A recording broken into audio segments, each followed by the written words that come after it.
Yeah. How y'all doing? We're back.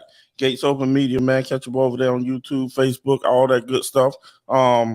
We got game 4 of the Lakers. Game 3 of the Lakers and the Nuggets. It look like it's 64-68. We'll talk about it right after this.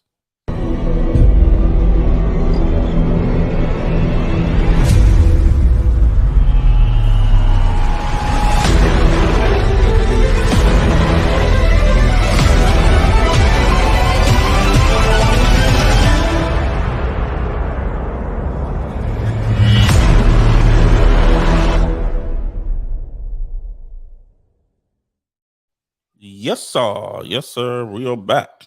Now why you want to act like this thing? Anyway, you know how we do.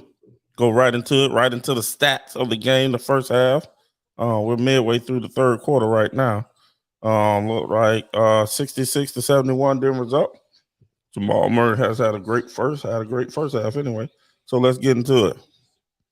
Your stats through half of the third quarter. Jamal Murray, 30 points. I don't think he scored since halftime. I think he had 30 at halftime. Jamal Murray, 30 points. 4 rebounds, 2 assists, plus 11. Caldwell Pope, 11 points. Jokic, 9 points. He is 4 for 6 from the field, 3 for 3, 3 for 4 from the line. I'm sorry, that was not right. That was Caldwell Pope. He's 4 for 12 from the field, Jokic. With 9 points. 1 for 3 from the 3. They've did a great job keeping them off the board tonight. He got 4 rebounds, 6 assists. Michael Porter Jr., 8 points, 2 for 7, not efficient. Aaron Gordon, 7 points. Brown off the bench, 4 points. Green, 2 points. Lakers squad, Anthony Davis, 23 points, 14 rebounds. Efficient and getting on the boards. Definitely good. Reed, 17 points, 5 for 8. Efficient. 5 rebounds, 4 assists. 3 turnovers, though. LeBron James, 9 points, 4 for 10 from the field, 0 for 3 from 3, 1 for 2 from the line. And 8 assists. That's good. 1 turnover. That's good for Braun. You always want to look at his turnovers. Definitely him. Vanderbilt, 2 points. Hershey, how you say his name, 4 points. Schroeder, 1 point. Walker, 8 points.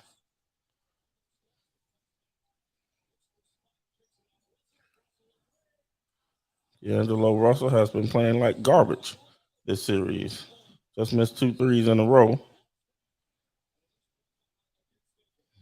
I don't know what these referees are calling. I mean, I ain't gonna even lie, the first half.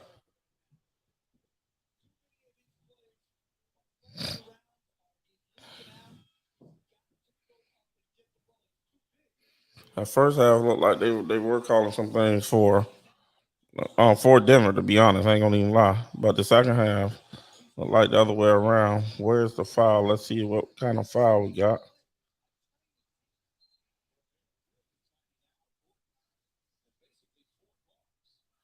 I don't know what they just called. I have no clue, to be honest.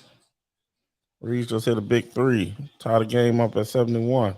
This is why you don't quit, folks. You got to play the game.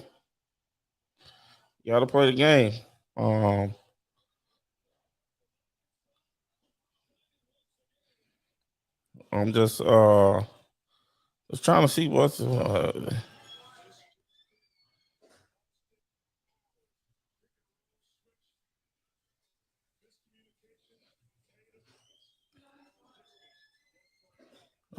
people going in and out my door. I'm trying to see.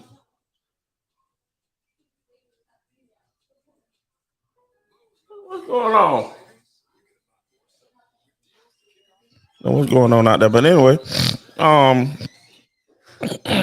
look like Denver's gonna run away with this thing, but being at home, the Lakers were able to keep the composure, and obviously they come out to tie this thing on up. I mean, LeBron got eight assists. I mean, yeah, that's good, but He isn't doing much on the offensive end to help out or rebound and anything like that. Anthony Davis pretty much is carrying them. 14 points, but that's how they should be playing it anyway. So Reeves 20 points, 6 for 9, efficient, very efficient. And he's been getting on the boards a little bit. 6'6". How tall is Reeves? Let me see. That's one thing I don't know. Man, he's only 6'5". Okay, 6'5". Maybe coming in now breaking them down. You know what I'm saying? Jamal Murray still. I think he's 6'5" too. Let's see. No, he's 6'4". But he's still stuck on 30 points. That man was fired that first half. Cool down. I think they got Schroeder on him. The nagging on the defensive end a little bit. Aaron Gordon, man, about time. I see you not scared to shoot the ball. Now, talking about a guy that they're leaving wide open like they do Westbrook. That's what they're doing to Aaron Gordon. My goodness. What was that? That's a bad shot. That was a bad shot by Caldwell Pope. I mean, you sell him for that 3, but you should have gone and took that and make old boy make a decision. But Brown was able to get the rebound and put it back up. Right now, Denver's small because they're in foul trouble. You got Aaron Gordon. I think he's 6'10", though. I think Gordon is 6. Ooh, another bad pass. Brown. I like Brown. Brown is a hustle guy. He comes off the bench. He gives them some energy off the bench. He's kind of, he can kind of get his own shot, get into the lane.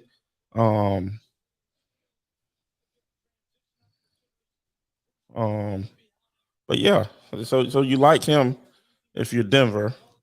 But Caldwell Pope, in my opinion, shouldn't have shot that 3. Should have looked to get something better.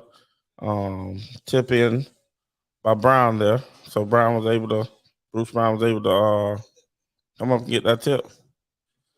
The Lakers, good timeout, by the way. You don't want to get this thing too far. You don't use all that energy to get back into the game. So I think that was a good timeout by the Lakers.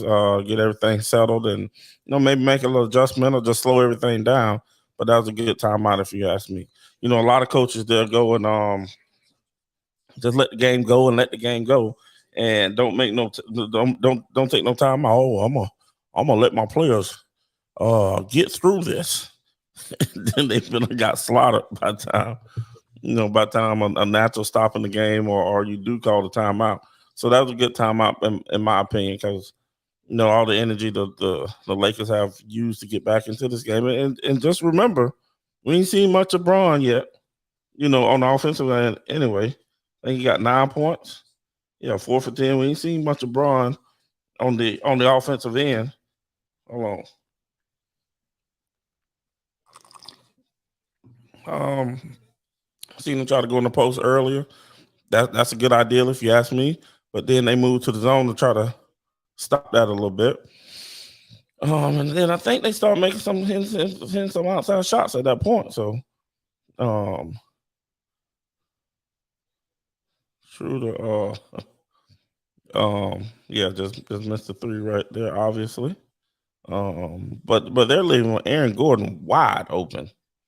He's gonna have to develop some type of shot. If I haven't really watched Aaron Gordon to be honest, but I seen him hit a big deep 3 earlier. It wasn't deep 3. I think it was on the side.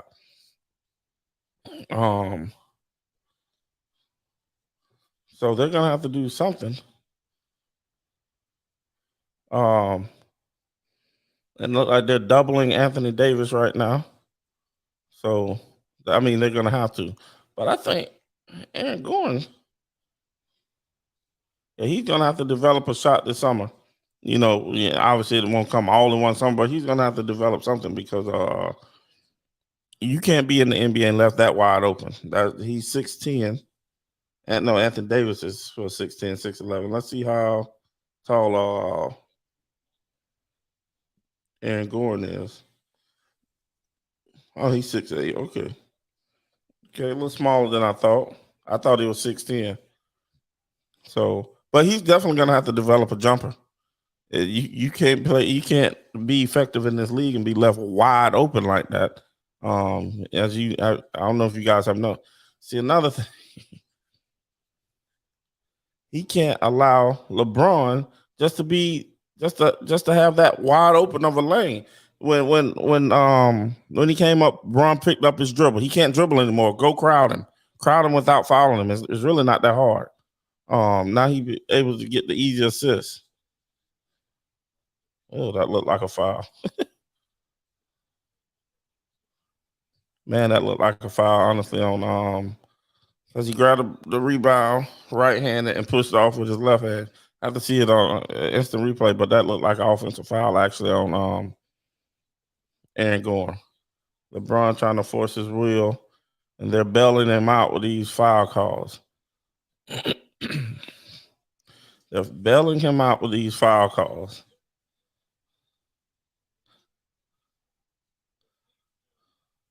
We got to see that foul. Oh, they won't show it again. I didn't see that foul again, man. Braun is stuck down there, and they just bailed him out with some phantom foul call. They bailed him out. DeAndre Jordan, why you got him on your team? That joker so you find anybody else. He's so slow. Got Mr. Deuce Andretti coming on in the show. Let him pull up. Going on, Mr. Andretti. You ready? Or you want me to hold off? I'm ready, brother. I'm ready like Freddie, brother. You watch the game by any chance? Yeah, I'm watching it now, man. I'm watching it now. It's pretty pitiful here. LeBron's definitely showing his age. Definitely. We got old man Bron playing out here.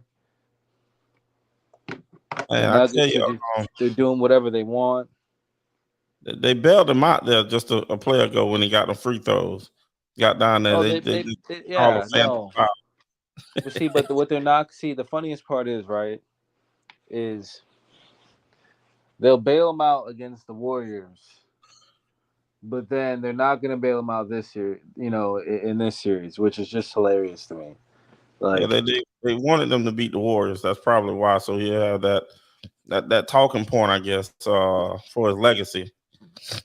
Well, because you think about it, they shot 180 free throws to the Warriors. Yeah. 80 free throws in that series, right? In 5 games. Ridiculous.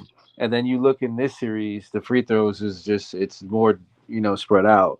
And, the Nuggets shoot a lot of three-pointers just like Golden State shoot a lot of three-pointers. Now, I will say the Nuggets do go to the rim, but, the Lakers still aren't shooting 40-something free throws per game, like... Yeah, man, I've been... It's frustrating for me being a Lakers fan because I knew coming into this series that there was no way we were going to be able to win shooting hoping to shoot free throws. Yeah. Yeah, I mean, what was that? Aaron Gordon has to develop a jump shot.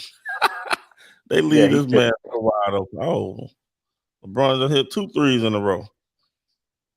But that's what he has to do because he doesn't have the energy to get to the lane anymore, especially down the stretch of a game. They try to put him on Jamal Murray, random card.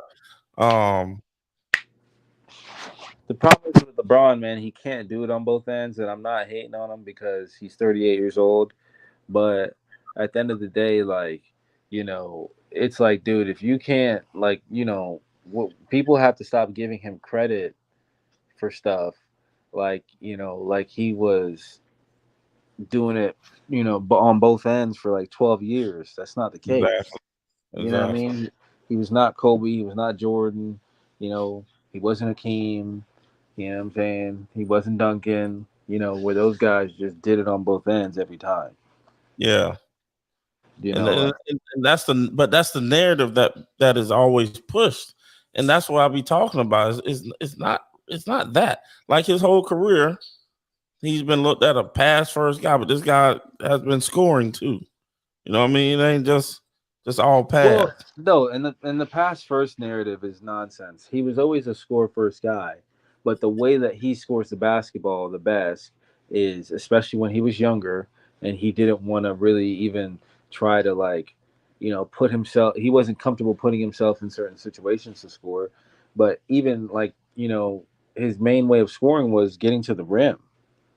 Yeah, So for him being 6'8", 6'9", 265 or whatever it is, just going to the rim, it it left people open, and that's why that whole narrative, like, oh, he's the greatest passer. It's like, well, they're literally clogging the lane. He's gonna pass it to people who are wide open.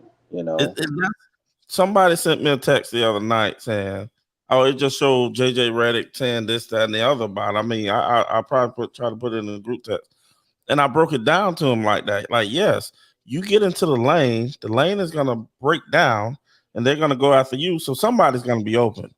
It's not hard to make that pass out. That's probably one of the most simple, easiest basketball plays to make is to kick the ball out. It's It's literally easy. it's a driving kick offense. It's a pick and roll Exactly. kick offense. You know what I mean? Like it's not, and I think that's why you need superstar players, playing, or I'm not superstar, but like all-star to superstar caliber players playing with him all the time to win championships, because he cannot do it with just, role players filling those slots. He needs guys who, you know, can kind of carry the load, but also not do too much to where he gets all the credit. He needs guys to be able to knock down them shots. Man, your His boy said, best years were in Miami, like, "Oh yeah, definitely by far, by far." and that's just because he had a bunch of guys who were ex All Stars, 3 and D.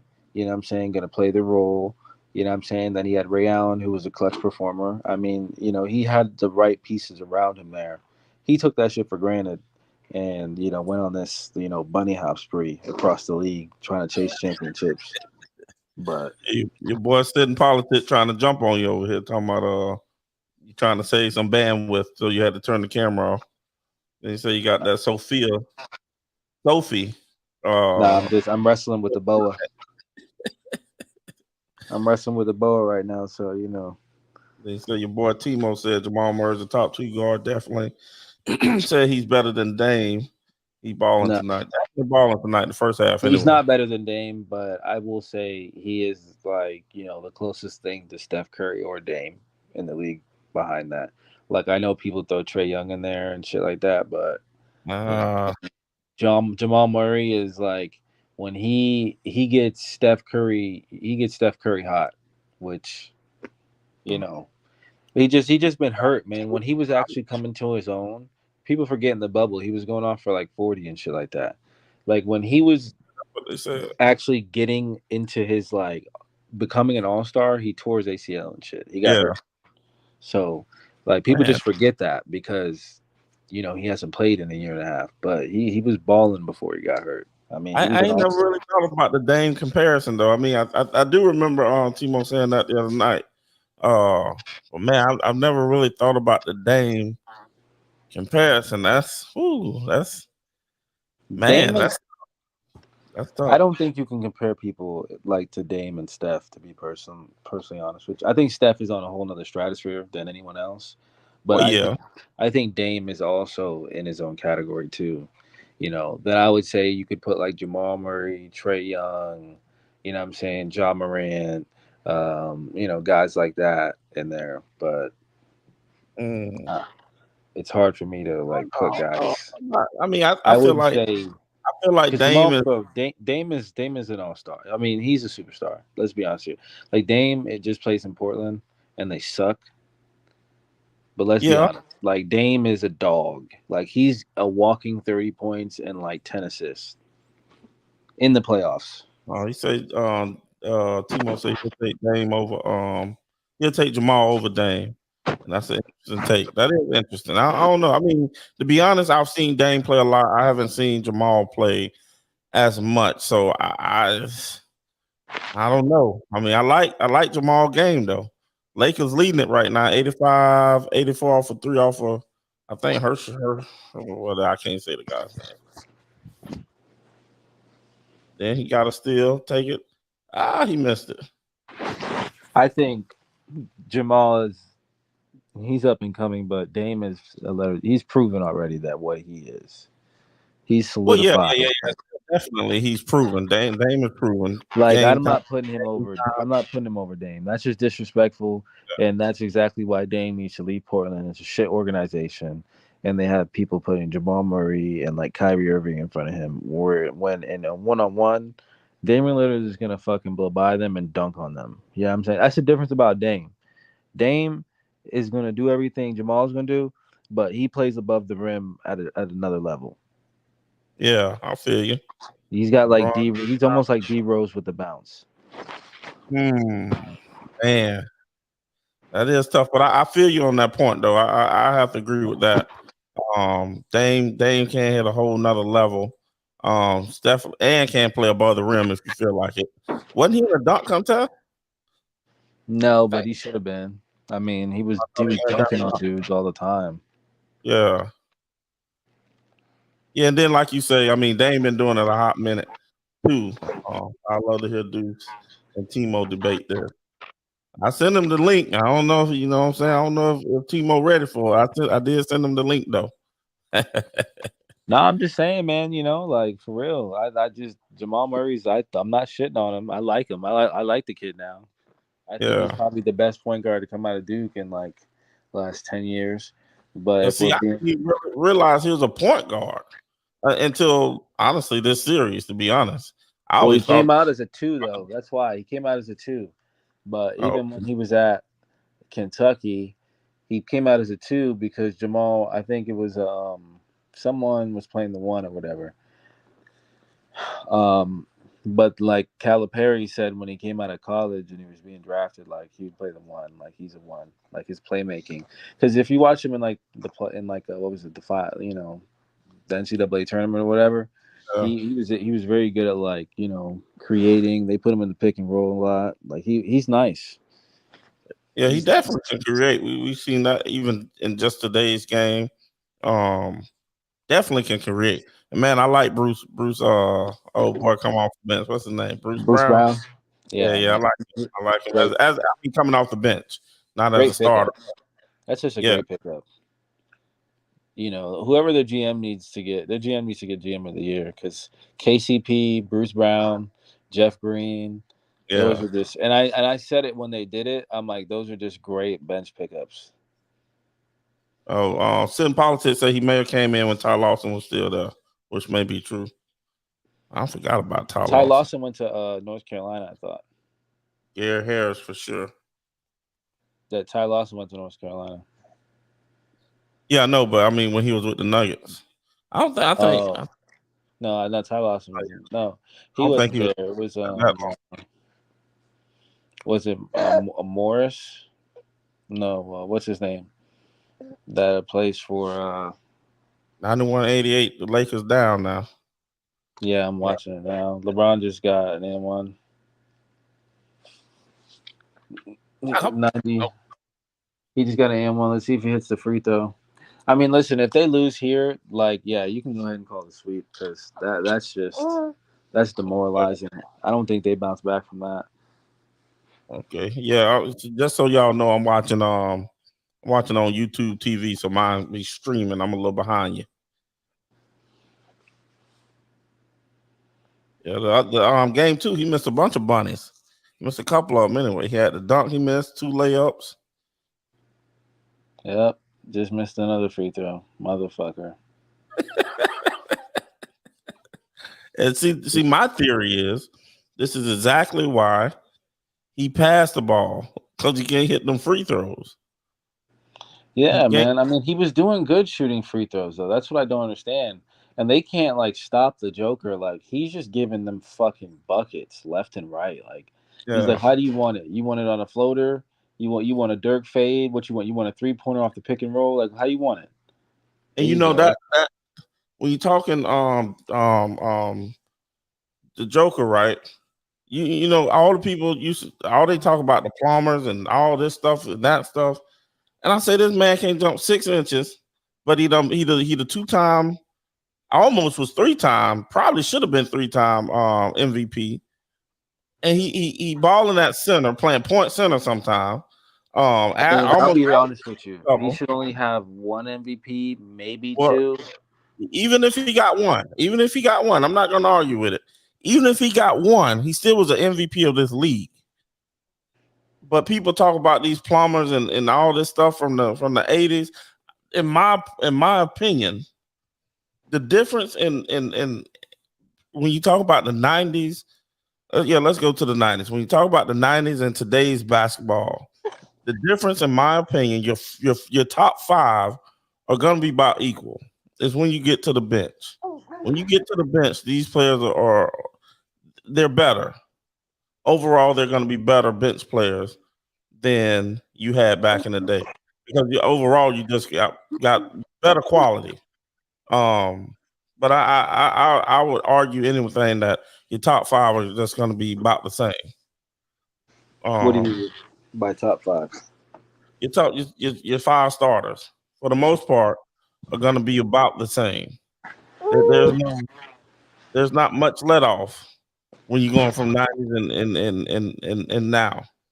I don't know. No, I mean I don't know. I mean, yeah, because the '90s is when like basketball really like '90s, like the late '80s, early '90s. Like, well, I say mid to late '80s, early '90s. That's when basketball really started to like shine. You know, that's when guys started getting skilled. You started getting a lot more European players in the league. You know, like that's when it really started to change. Yeah, I'm just saying, like, this dude, his game is ugly, to be honest. Oh man, boy, hit a 3. His game is pretty ugly, slow. He can't run fast. He don't jump high, but he put them buckets. He give you some buckets. You know what I'm saying? So I just They just be leaving niggas open. That's the problem. Bruce Brown just hit another 3. I mean, them boys, oh boy, out there hustling though. What's his name? LeBron ain't even out there. Not LeBron. Number 4. What's his name? He running around everywhere trying to get. Lonnie Walker don't know what the fuck he doing. Just running everybody. Niggas don't even got the ball. He running to him. Yeah, that's what I was talking about. Yeah, I mean, now as we see, old boy has become a playmaker. Jamal Murray. They can play even if he's getting the hockey assist, whatever the case may be. Got 5 assists. Joker 16 points. He's come on in this second half, more like the fourth quarter, I think. But yeah, man. So what do you think about the Heat? You think the Heat gonna pull it off? The Heat are gonna probably win in 5 games. I see them stealing one. I mean, it's kind of crazy. Like these playoffs have been so one-sided. I mean, I'm not gonna completely write out the Boston Celtics, but for the most part, yeah, no, I'm gonna go ahead and say, yeah, Heat 5. Heat 5. Yeah, Heat 5, man. Boston is kind of blown it,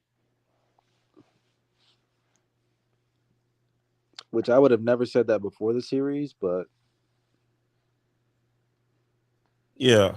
And Jimmy Man, Butler, I've been shitting on the Jimmy Heat. Butler just hit another level this year, man. Yeah, oh yeah, he definitely has. And I've been shitting on them. I didn't even have the Heat. I don't care who the Heat playing. They lose in the first round. Man, I was watching them boys the other night. Yeah, them boys, they play so hard. And Will overdo skill. Will outdo skill almost all the time. And I think that's what they have. I mean, they are skilled, obviously, but I think will versus skill, and skill is getting it done. I think they play within themselves too, and they play within their team, goals and shit like that. I don't think they really get outside of what they want to do, in my opinion. Um, like they're very, they play within their offense, and the thing I think for them is with Boston, you have two guys that really could be the superstar guy on any other night. With Miami, like once Jimmy says give me the ball and get the fuck out of the way, like they give him the ball and they just like go stand. I don't know. I don't know what you did with the mic, but Sid Policy say fundamentally sound and team basketball. I'm assuming he's talking about the Miami Heat. They also don't have any glaring weaknesses. Yeah, no, Miami is looking very nice right now. I I would mean, like to match up against the size of the Nuggets.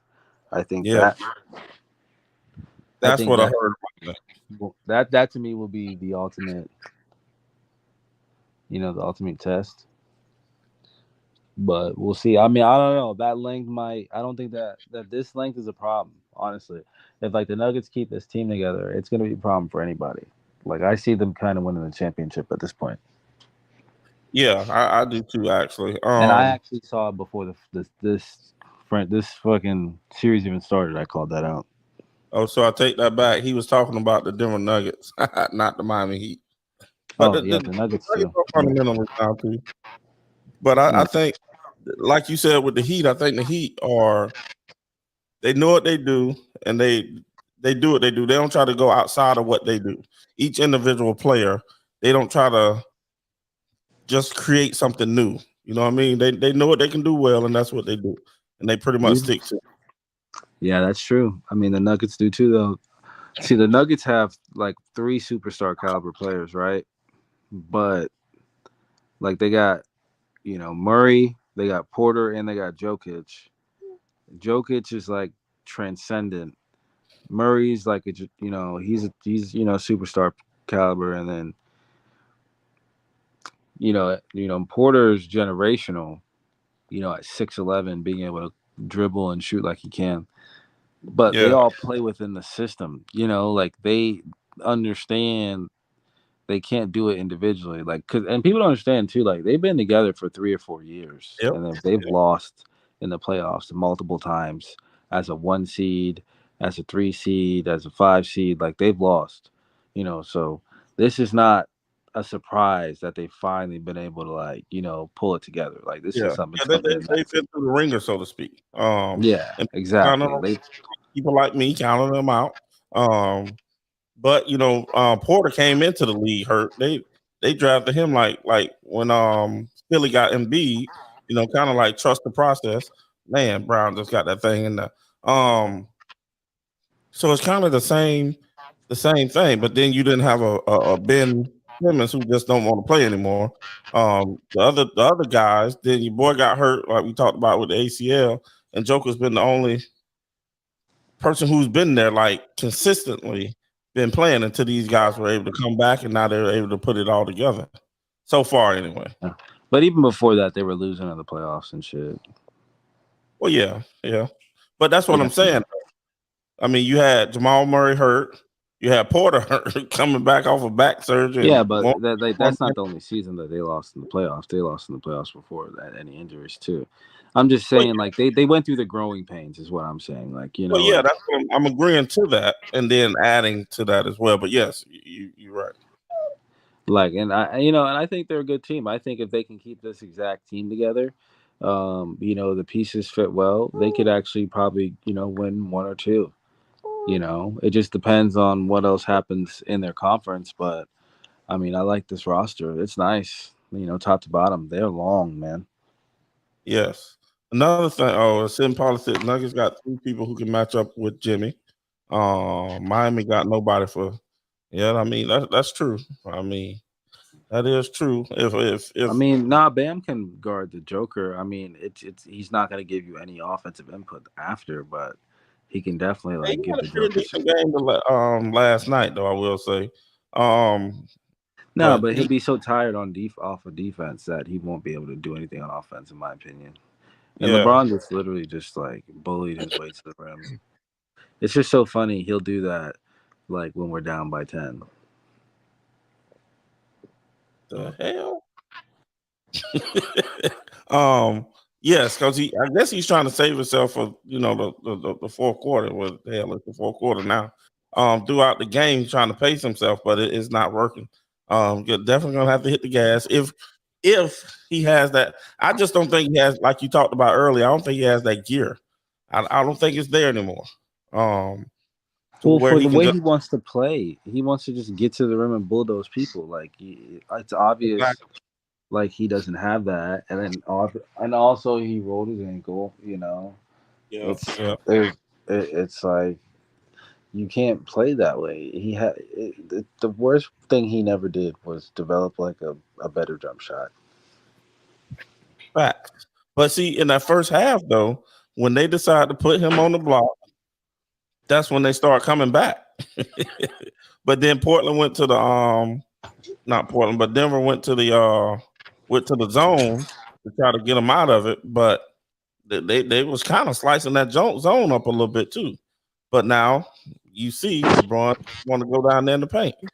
Uh, and I think it really, if he wants to survive, so to speak, I don't know.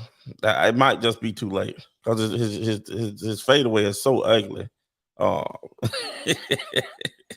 and it's not that effective I don't think he's even comfortable going to it.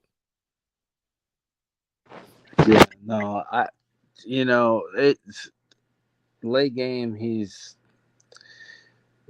so suspect at the free throw line. And then he's hunting calls at times. It's like, dude, you got to make up your mind. Like you got to figure out what your game is going to be, what your strategy is going to be. Exactly. Yeah.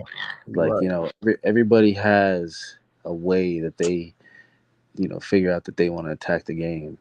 And I feel like with LeBron at times, man, he's just not. He's just not there. Yeah. Sim Politics say Bam hasn't guarded any foul like Jokic this postseason. Definitely agree with that. Hell, he said we'll see though. Yeah, we'll see though. I mean, they're gonna have to. I mean, right now I think Hold on, didn't they beat the Sixers? who not Miami. The Celtics beat the Sixers. Miami beat I know they beat them boys. They beat what's them boys name out there? Antetokounmpo them. I mean, so Bro, that's a good big he beat. That's a yeah, mobile big too. I mean, he's more athletic than the Joker. who that? Yeah, but I Um, don't even know who he guarded. Honestly, I ain't watched one game of that series, so I don't know if he guarded the twin brother, what's his name, or if he guarded your boy. And then he was out 2 games too. Um, Antetokounmpo was out 2 games, and I don't know if he guarded the 7 foot dude, the twin brother. I can't think of his name right now, or if he guarded Antetokounmpo.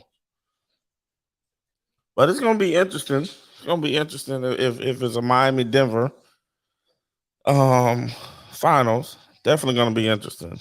Definitely have to see what Bam can do. 'Cause, I don't know who else they got to that's going. But I mean, I can't count them out though, man. I can't count them boys out. I can't count out Miami. I mean, I wouldn't count them out either, but I don't know. It's going to be a tall task to take down Jokic and the Nuggets. They're loaded top to bottom. Yeah. So what you think about the super team era? Is the super team? It has to. I think the super team era has been broken.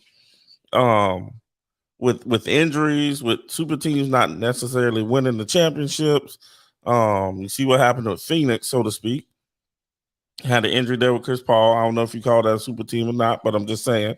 Um, the Lakers look like they about to figure out. Hopefully, your team. Uh, who else? The Clippers can't stay healthy. The Nets. You see what that was a disaster. Um, Denver couldn't even get into the playoffs this year. Um, I don't know. I mean, I think now, like I talked about earlier, those bench players and those second tier players are now getting so much better. Now, when you develop your super team, you got guys out there that's working hard. They're not superstars, but they may be a star. You know what I mean? Or they might be on the cusp of being a star. And I think that's been detrimental to the super team, so to speak.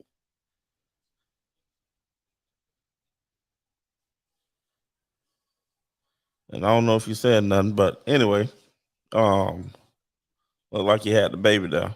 But that's what I think. I don't the super teams. I think I don't think the super team era is effective for dynasties. I think the reason why the Nuggets have an ability at a dynasty is basically um, they built it homegrown. yeah. And the super team typically you run out of money too. That's another thing. Yeah.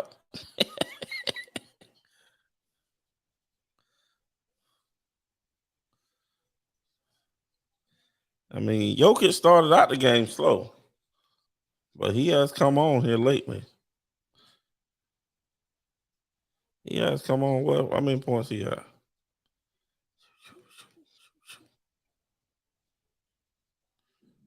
Man, at 23 points. 23 points.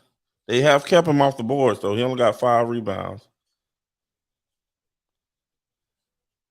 Got 5 rebounds. Yeah, the Jokic has been just dominating every facet of the game. So But I'm just saying they were able to keep him off the boards this game. But Michael Porter Jr. was on the board. He had 10 rebounds so far this game. Anthony Davis, 17 rebounds, 28 points. LeBron, 23 points, 7 rebounds, 12 assists.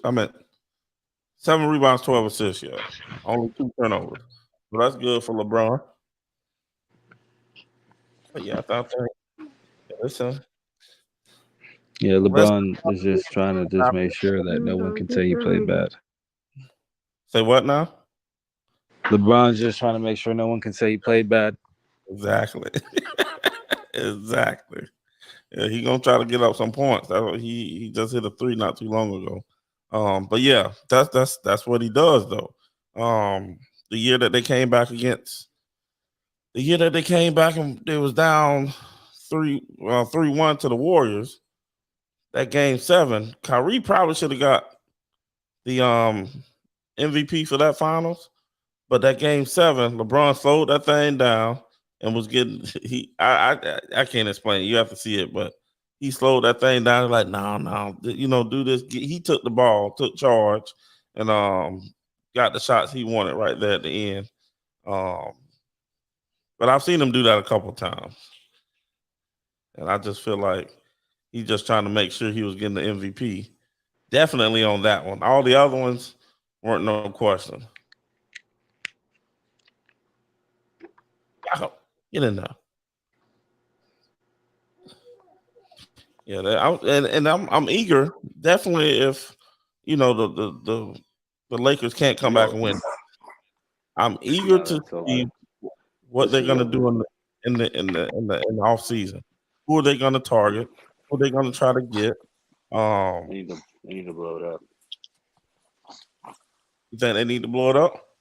They need to blow it up. So they blow it up. Who stays? Who goes? Do LeBron and AD go, or trade them both? Get a haul of draft picks and say fuck it, sign you sorry sacks of shit. what do you think that's gonna happen? That's the thing. No, probably not. That's the problem. I mean, it'd be nice if we trading LeBron on a 2-year deal. AD would be on a nice 3 or 4-year deal. I mean, we could definitely trade them somewhere and get a lot of draft capital. Maybe OKC, Portland. I know Dame wants some help, and they got some nice young pieces over there. Dame Lillard, trade them to Portland. Yeah. Fuck it. We're not going to be good anyway for a few years. Let's get some draft picks. and start Now getting you some of said this something young again when you freak said talent. trade for Portland. That I that mean, that actually sounds pretty good for Portland. yeah, and then if I know they have some draft picks and shit, let's go ahead and get some of those, get some of those picks. You maybe work out a three-way deal where we're sending AD somewhere, sending LeBron somewhere, and we're getting fucking 20, maybe like 20 picks in total and a few players. And that way we're not terrible. But then again, we're setting ourselves up for the future. Because But I I don't just know. don't see us winning any more championships at this point with these two guys. Like, we would have to have great teams around these two for us to win. And But LeBron it's going to Portland, impossible. I wonder, does he have a no trade clause? One, because obviously his son just signed with UCLA. I mean, not UCLA, USC. I mean, it's still on the same coast. It's not like he's traveling like, crazy, crazy. It's Yeah, the same coast. yeah. And then he got the little son too Yeah, playing. that's trying to do his thing. Yeah, I don't know. Like I said, I don't know if he got a no trade clause, but I don't know if Braun gonna be doing that there, though. I mean, obviously, I if he has wouldn't even fucking tell him. I'll just fucking do it. Sayonara, bitch. well, that's what I'm saying. If he has a no trade clause, then you can't do that I'm getting unless he. Anthony Simmons, fucking 3 picks, first round picks, fucking 6 seconds. You feel what I'm saying? Whatever pick that they have of someone else's that's a first rounder, I want it. And then you But get LeBron James. he might actually like that, though. I think it sounds good. If I'm Braun, Yeah, that's send why me. I'm saying Portland. That's why I'm Send, saying Portland. Portland's a good destination, man. For real. send me I an think that's AD perfect. Port. Send me an AD I'm to not sending Port. both of you. I'm sending LeBron to one place and AD to the other place. I'm sending AD to the East, his weak ass.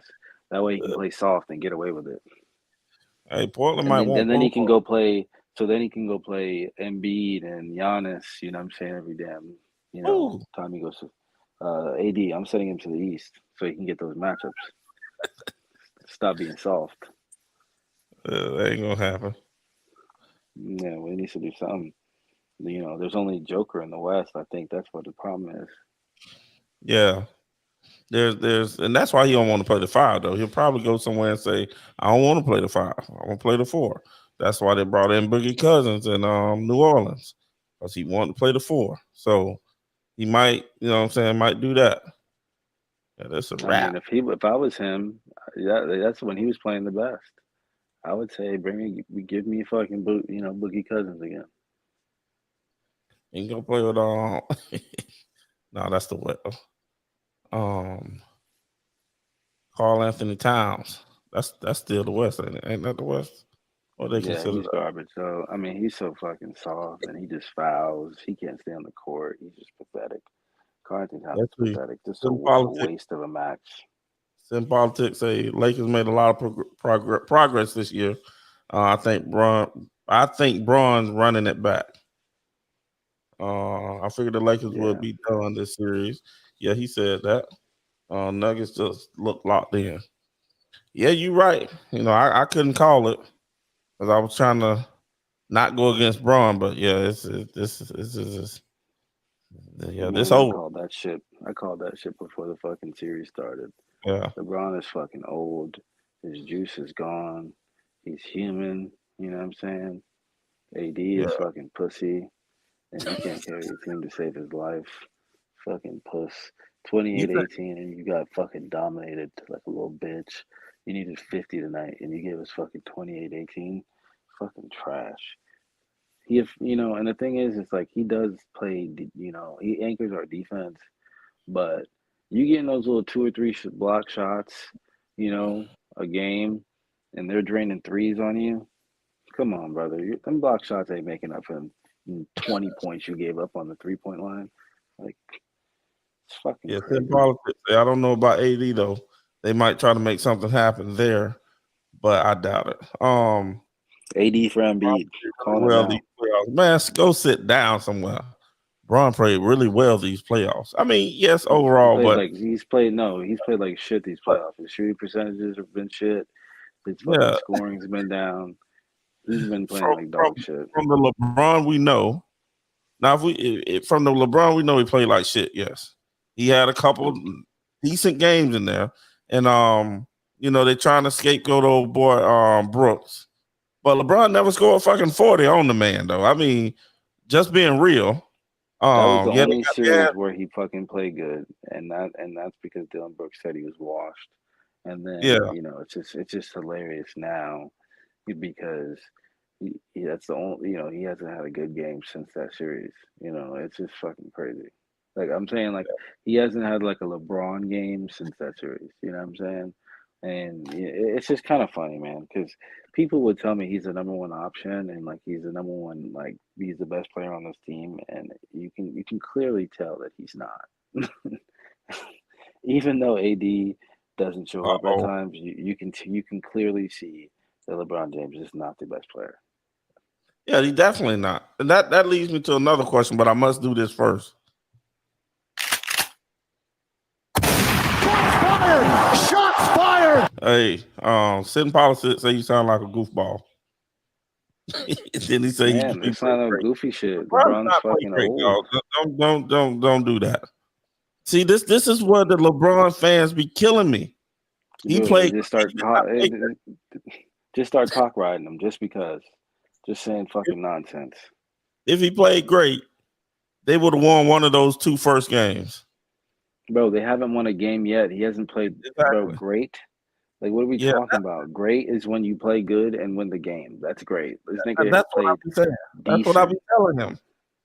Bro, and the thing is, LeBron is literally playing point guard at 6'8". You know what I'm saying? Like, I don't give a fuck that he has 8 rebounds.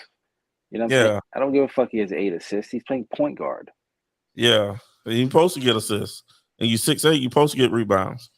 But if you're the so-called best player, I need you scoring like 30-something points. Like my dog. Like, what the fuck? And he's playing no defense. That's another thing. The problem with the games he's having, he's not producing on offense, and he's not playing defense. No, he's not. Actually, he's been hiding on the defensive end, and then every once in a while he'll run out and get a block or something like that and make it look good. But they're pretty much hiding him. Like people say, oh, they hide Steph Curry. They're pretty much hiding LeBron on the defensive end. He's been doing that. That's the only time he'll go to the post is when he's playing defense. It's fucking ridiculous. I got a question. What does guy say? Check assist scores, consistently perform for y'all no days off. Meanwhile, AD will give you a game. Dude, he ain't did nothing. I mean, 20 points, 23 points. Stop it. Yeah, I mean, he consistently got you 20 points.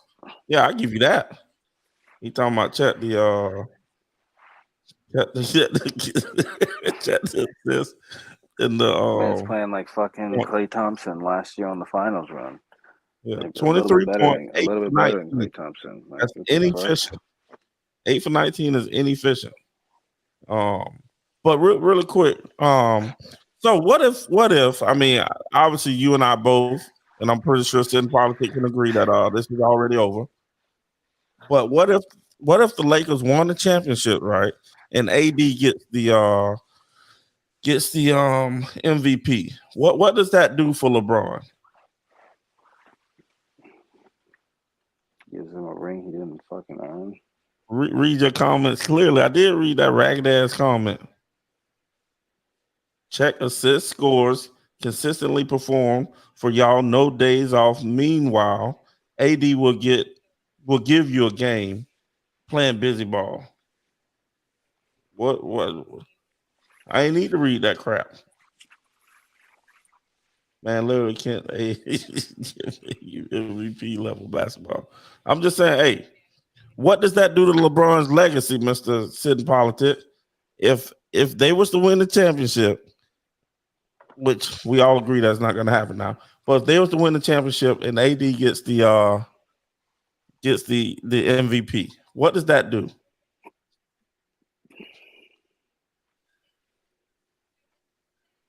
It's great for LeBron because he's balling, seriously contributing. Yes, but It doesn't get him. Jordan got 6 MVPs.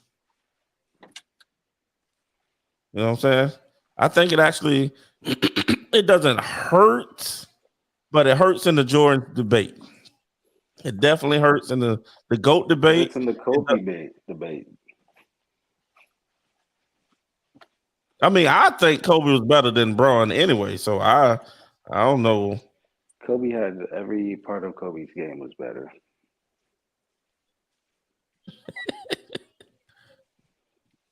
Every part.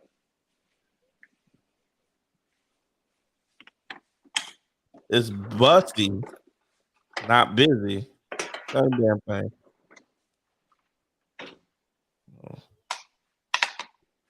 It benefits him. You sound crazy. It does benefit him, but it doesn't hurt him in the Jordan debate. It hurts him in the GOAT debate. And I've never said, and I've never said, and I've never thought LeBron was better than Kobe.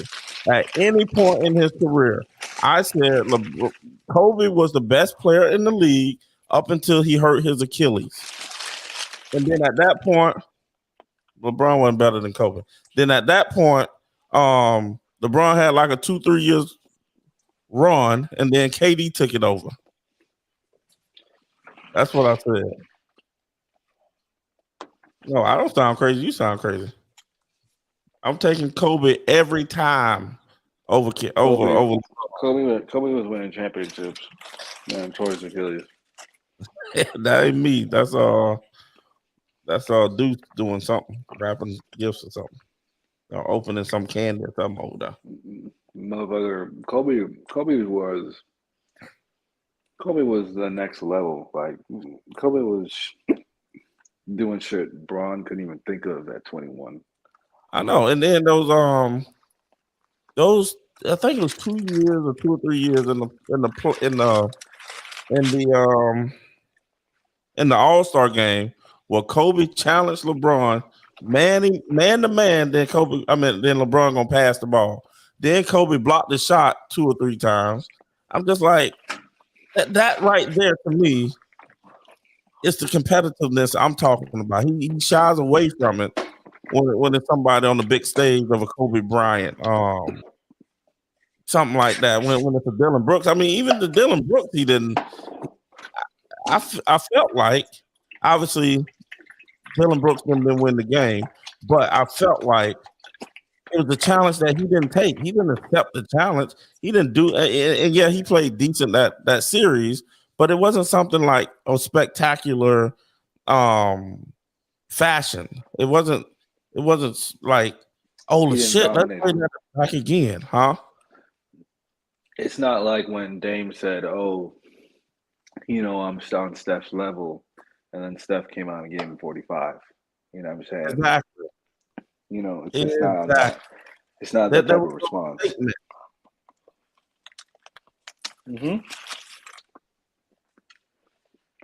Well, the problem is when you're 38 years old and you're literally trying to extend your career to try to chase stats and records and shit like that, you can't carry the same workload. Like even Tom Brady to win that last ring had to, build a super team. You know what I mean? Yeah. Oh, go ahead. So for me, it's like, and LeBron's been building super teams his whole career, which is part of the reason why he's been able to extend it for so long. Exactly. And part of the reason he's gotten to so many finals. Says Braun not going to have identical careers as Mike. Nobody ever said that. He already got more finals appearances if he matches wins and has more appearances and more stats every major category. But think about it. Let's go ask y'all keep talking about how many times you've been to the finals. How many times those Buffalo Bills went to the finals and lost? 4 in a row. How many times did Jerry West go to the finals? 10 times and won 1. Nobody don't care about those losses. Only the LeBron fans care about those losses. LeBron's Warriors was the same. of the best basketball you will ever see. No, I say the Bulls were 72-10 and win the championship. You can't be 73-9 and don't win it. You're not the best team. And bro was going 40, 13, 15. He led the finals in every major statistical category. That's nuts. Only player to do that, I believe. What does that have? What was the result? The result was an L, so it doesn't matter. They tried to give the boy dude I just mentioned. They tried to give him a MVP in a finals loss. Where they do that at? LeBron got other accolades to go with his bad comparison.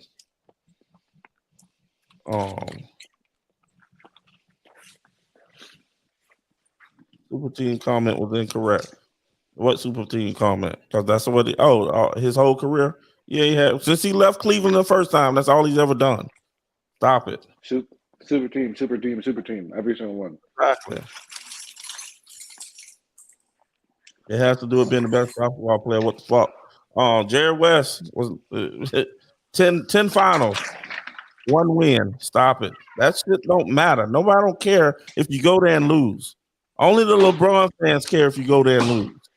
Yeah, that's it. Now, I will give him credit for getting. I mean, for the things I give LeBron credit for, his longevity. I give him credit for that.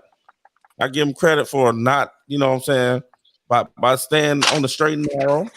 I give him credit for his homeboys, getting his homeboys right in front, and the boys have been doing their thing. And I give him credit for there's one more thing I just forgot. God dog it. I ain't remember, but anyway. Taking care of his body, being a role model athlete for younger guys. I mean, I think that's the best thing he's done in his career is be a basketball savant and take care of his body, better than anyone we've seen. I don't think he's the best basketball player though because of that. Like that to me does not, and I think that's the biggest attributes to him because like I said, he's literally like a tight end playing basketball. It's like Julius Peppers if he just stuck with basketball and like never, took football seriously. It's LeBron James. Like that type of freakish athleticism, 265, 6'8", can dribble, has a little bit of shooting ability, can pass to an open guy. Like, you know what I'm saying? Like, but it's not, he didn't develop anything further than that. Like he just developed his IQ to not put himself in bad situations. Exactly. But his jumper isn't. His jumper's not where it needs to be. His footwork's not where it should be. Like he should be way more skilled by this point. So sitting politics, like this is a goofball comment. This is a goofball comment because we know what happened the year after. When he first got to the Lakers, it wasn't a super team. What are you talking about? No, it wasn't a super team. But what did he try to trade everybody to get AD and create the super team? Come on, man. Bonehead move trying to save your boy. But then you look at all those players on that team, right? Balling. All balling right now. Some of those players got 20 million, some of them are on the max. But LeBron didn't want those guys. It's just funny. And then he went and traded and got. Then he went and traded and got D'Angelo Russell back. Exactly. And that's a bonehead comment.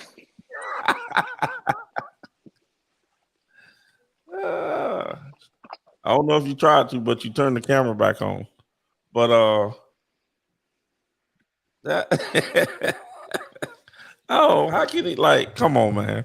No, it wasn't a super team when he got there. He know he had to build that team, and that's what he went and did. Got Rondo, you know what I'm saying? Dwight Howard.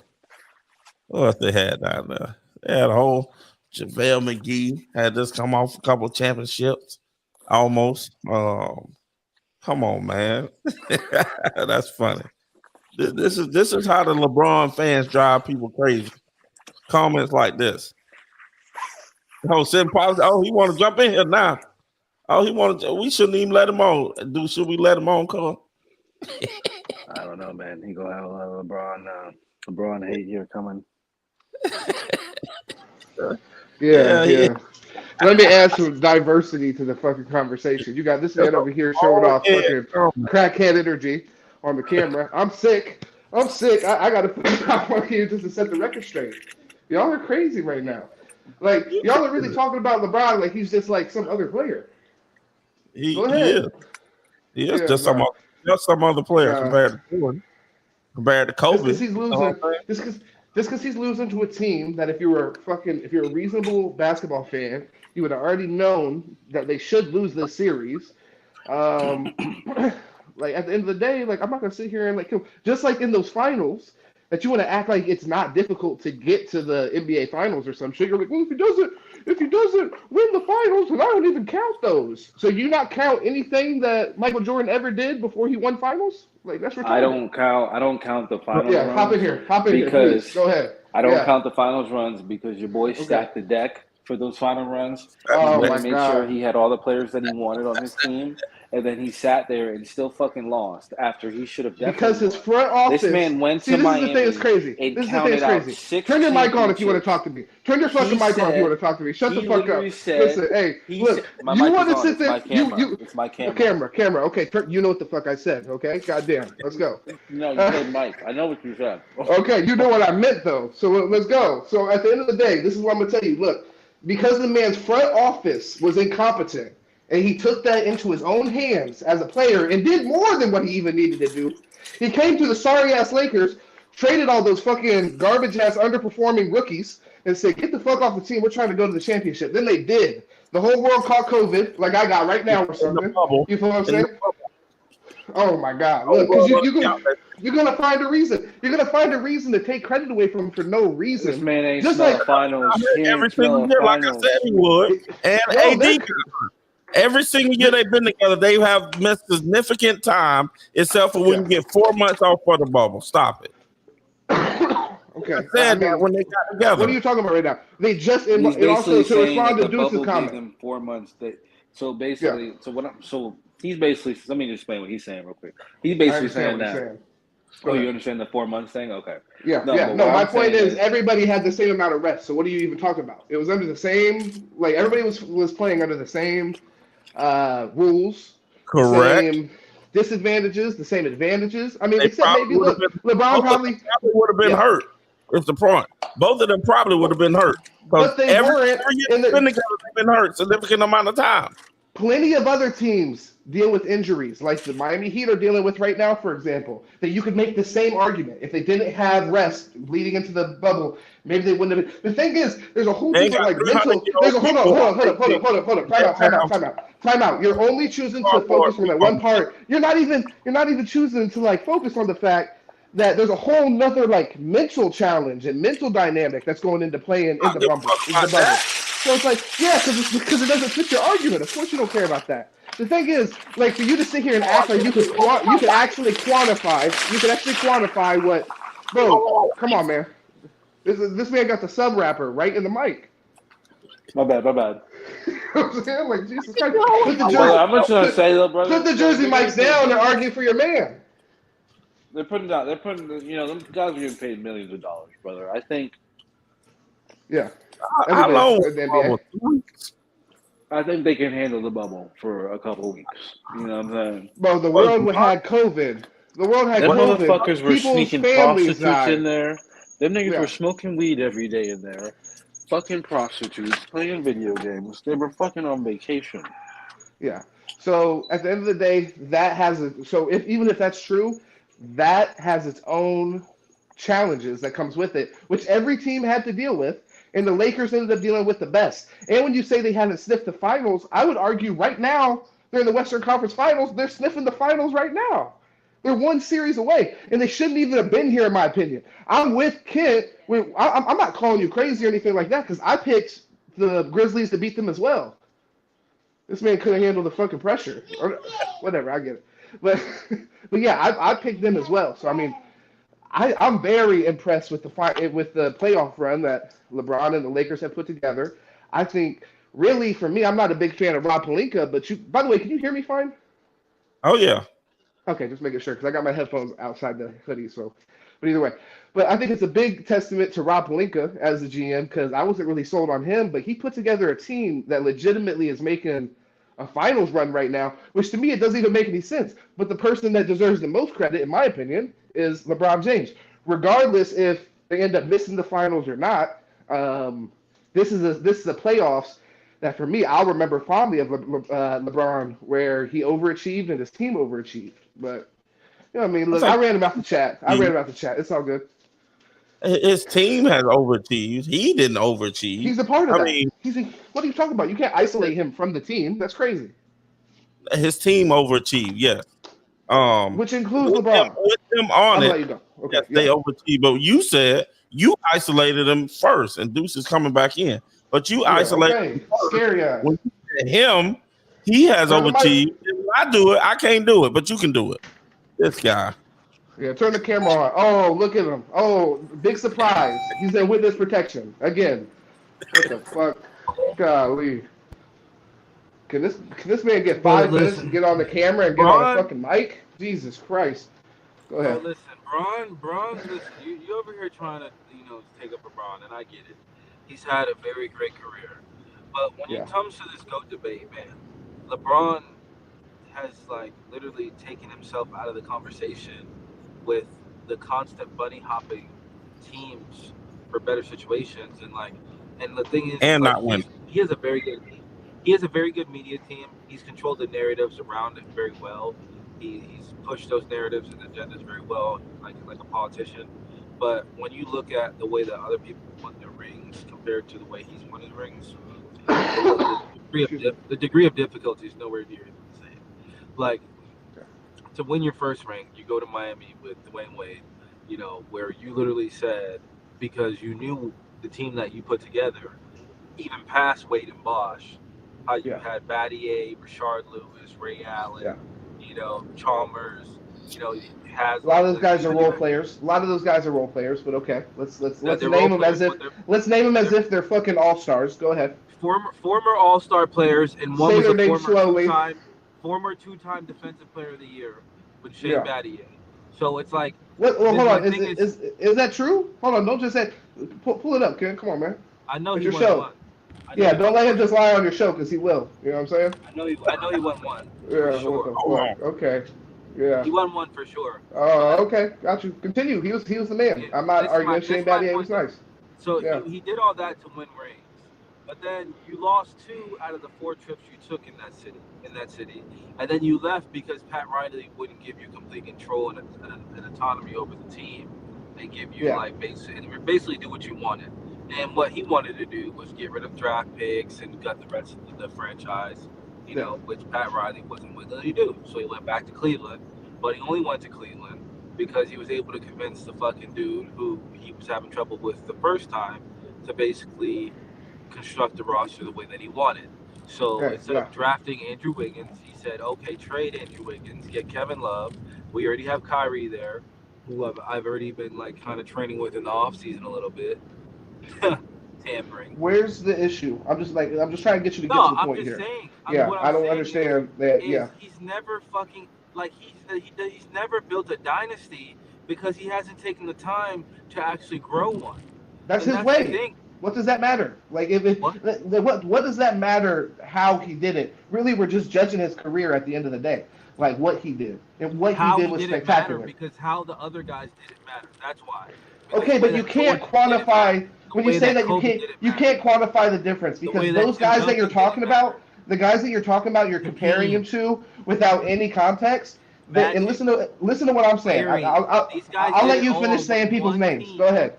Yeah. Whenever you're ready to listen, let me know. Whenever you're ready to listen, I wasn't done explaining my point. Okay, well get to the point. Let's go. Come on. Get to the point. My point is, get to the point. I just said it. You have guys literally built dynasties. Like these guys did it over time. They didn't sit bunny hop and do all that extra shit. Like these guys literally were clutch performers. And they carried their franchises. Like they brought dynasty franchises. You know, Kid, LeBron didn't do moderator, that. are we having a conversation or is he just gonna fucking filibuster and just rant for fucking 20 minutes? I'm just saying, I'm bro. just trying to figure out. I'm just saying, Like, bro. well, because you didn't like when I responded, so if you don't want me to respond, then I got to figure out how we're gonna do this. No, go ahead. I mean, you can respond to it now. I'm listening. Okay, well, thank you. Great. That's very. Oh, turn your fucking mic off. Look at this guy. He's a fucking coward. This guy's a fucking coward. Hop in the chat. L's. I'm going in the store. Drop nothing but L's in the chat. That's all I want to see. I'm gonna listen to you. I'm gonna listen to you, but I'm going to the store. So it's soaking in too while you're talking to the fucking cashier. You see how I gave you my undivided attention and only tried to engage with you.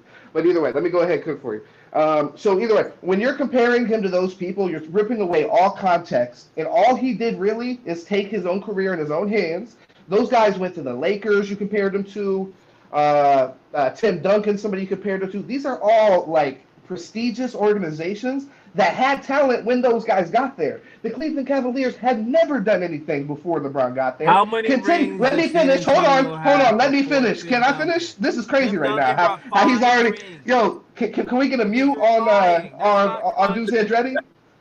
Bro, they had David Robinson. What are you talking about? Like they had at the very least they had. Did he win? Bro, hold on. So, are you going to compare the San Antonio Spurs to the Cleveland Cavaliers? Answer my question. He made them a staple franchise. That's what I'm saying. Hold on. Time out. So, also, you can't blame LeBron. You can't blame LeBron for the time that he came to the NBA. He wasn't in the NBA in the 90s because that just is how time works.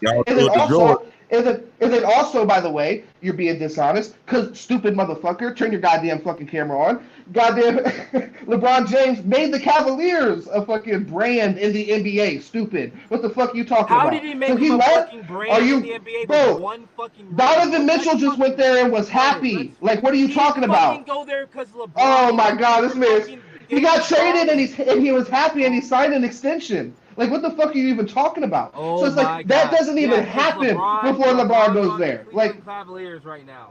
LeBron's on Cleveland right now. Come on. He made them a viable franchise, which I thought is what we were just talking about. As far as like either way, because you hopped in here and tried to muddy my point while I was talking. Is that correct? Make them a fucking viable franchise. That's a lie, bro. No, he didn't. They're back in the playoffs. They're back in the playoffs this year. He went there. He brought them to a championship. Like, how did he not? How did he not? He won them a championship. He mucked up the next year because he couldn't fucking sit there and treat Kyrie like a decent what the fuck, bro? They went to the finals how many times while he was there? And they lost how much revenue do you think that is worth? I'm just curious. What, they went one, lost one? What, they went three times and lost? Hey man, this guy don't want to engage. This guy does not want to engage with the fucking questions I'm asking you. They went 3 times and then lost twice?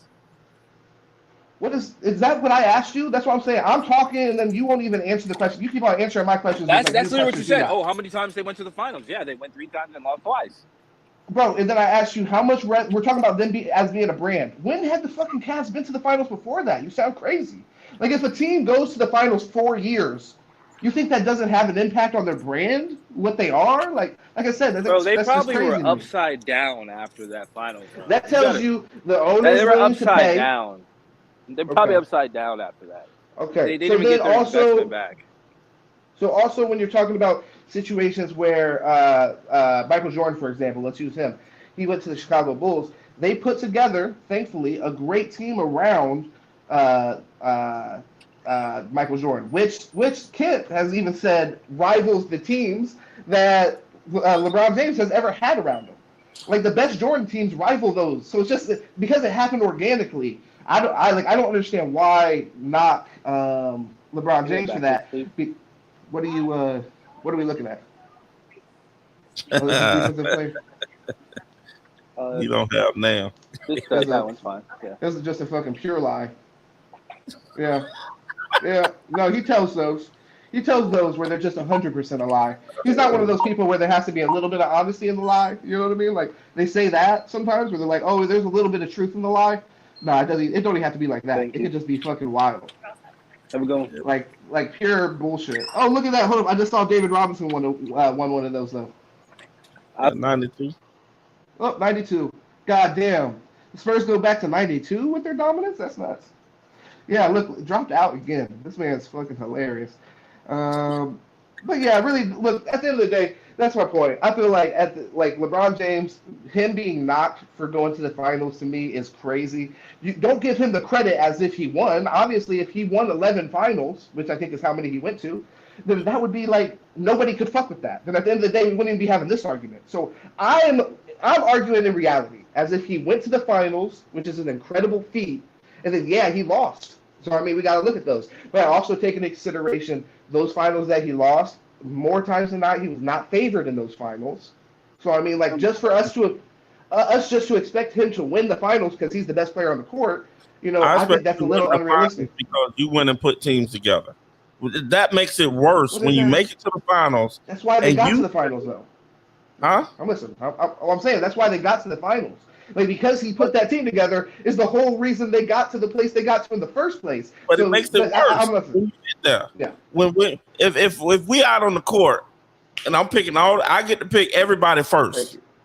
I'm picking everybody first. Give me him. Give me him. Give me him. Give me him. He's not though. He's not picking everybody first. He's not picking everybody first though. It's not like he just has.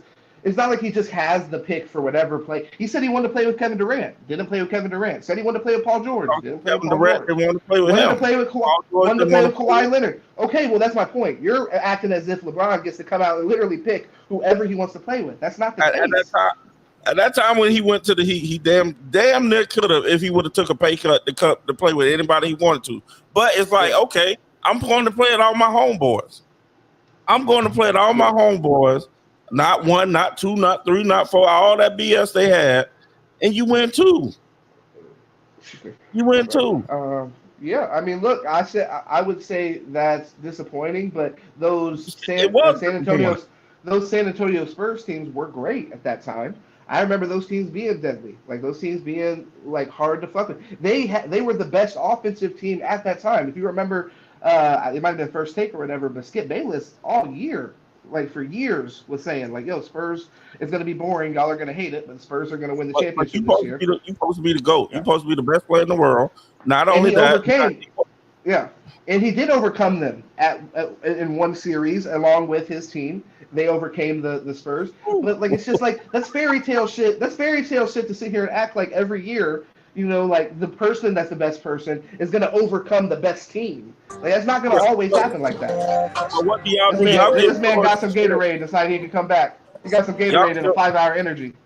Y'all give Jordan shit for getting his head beat up against the Detroit Pistons. The Detroit Pistons had 3 Hall of Famers, top 75 player, 2 tops, or at least I think 2 top 75 players, maybe 1.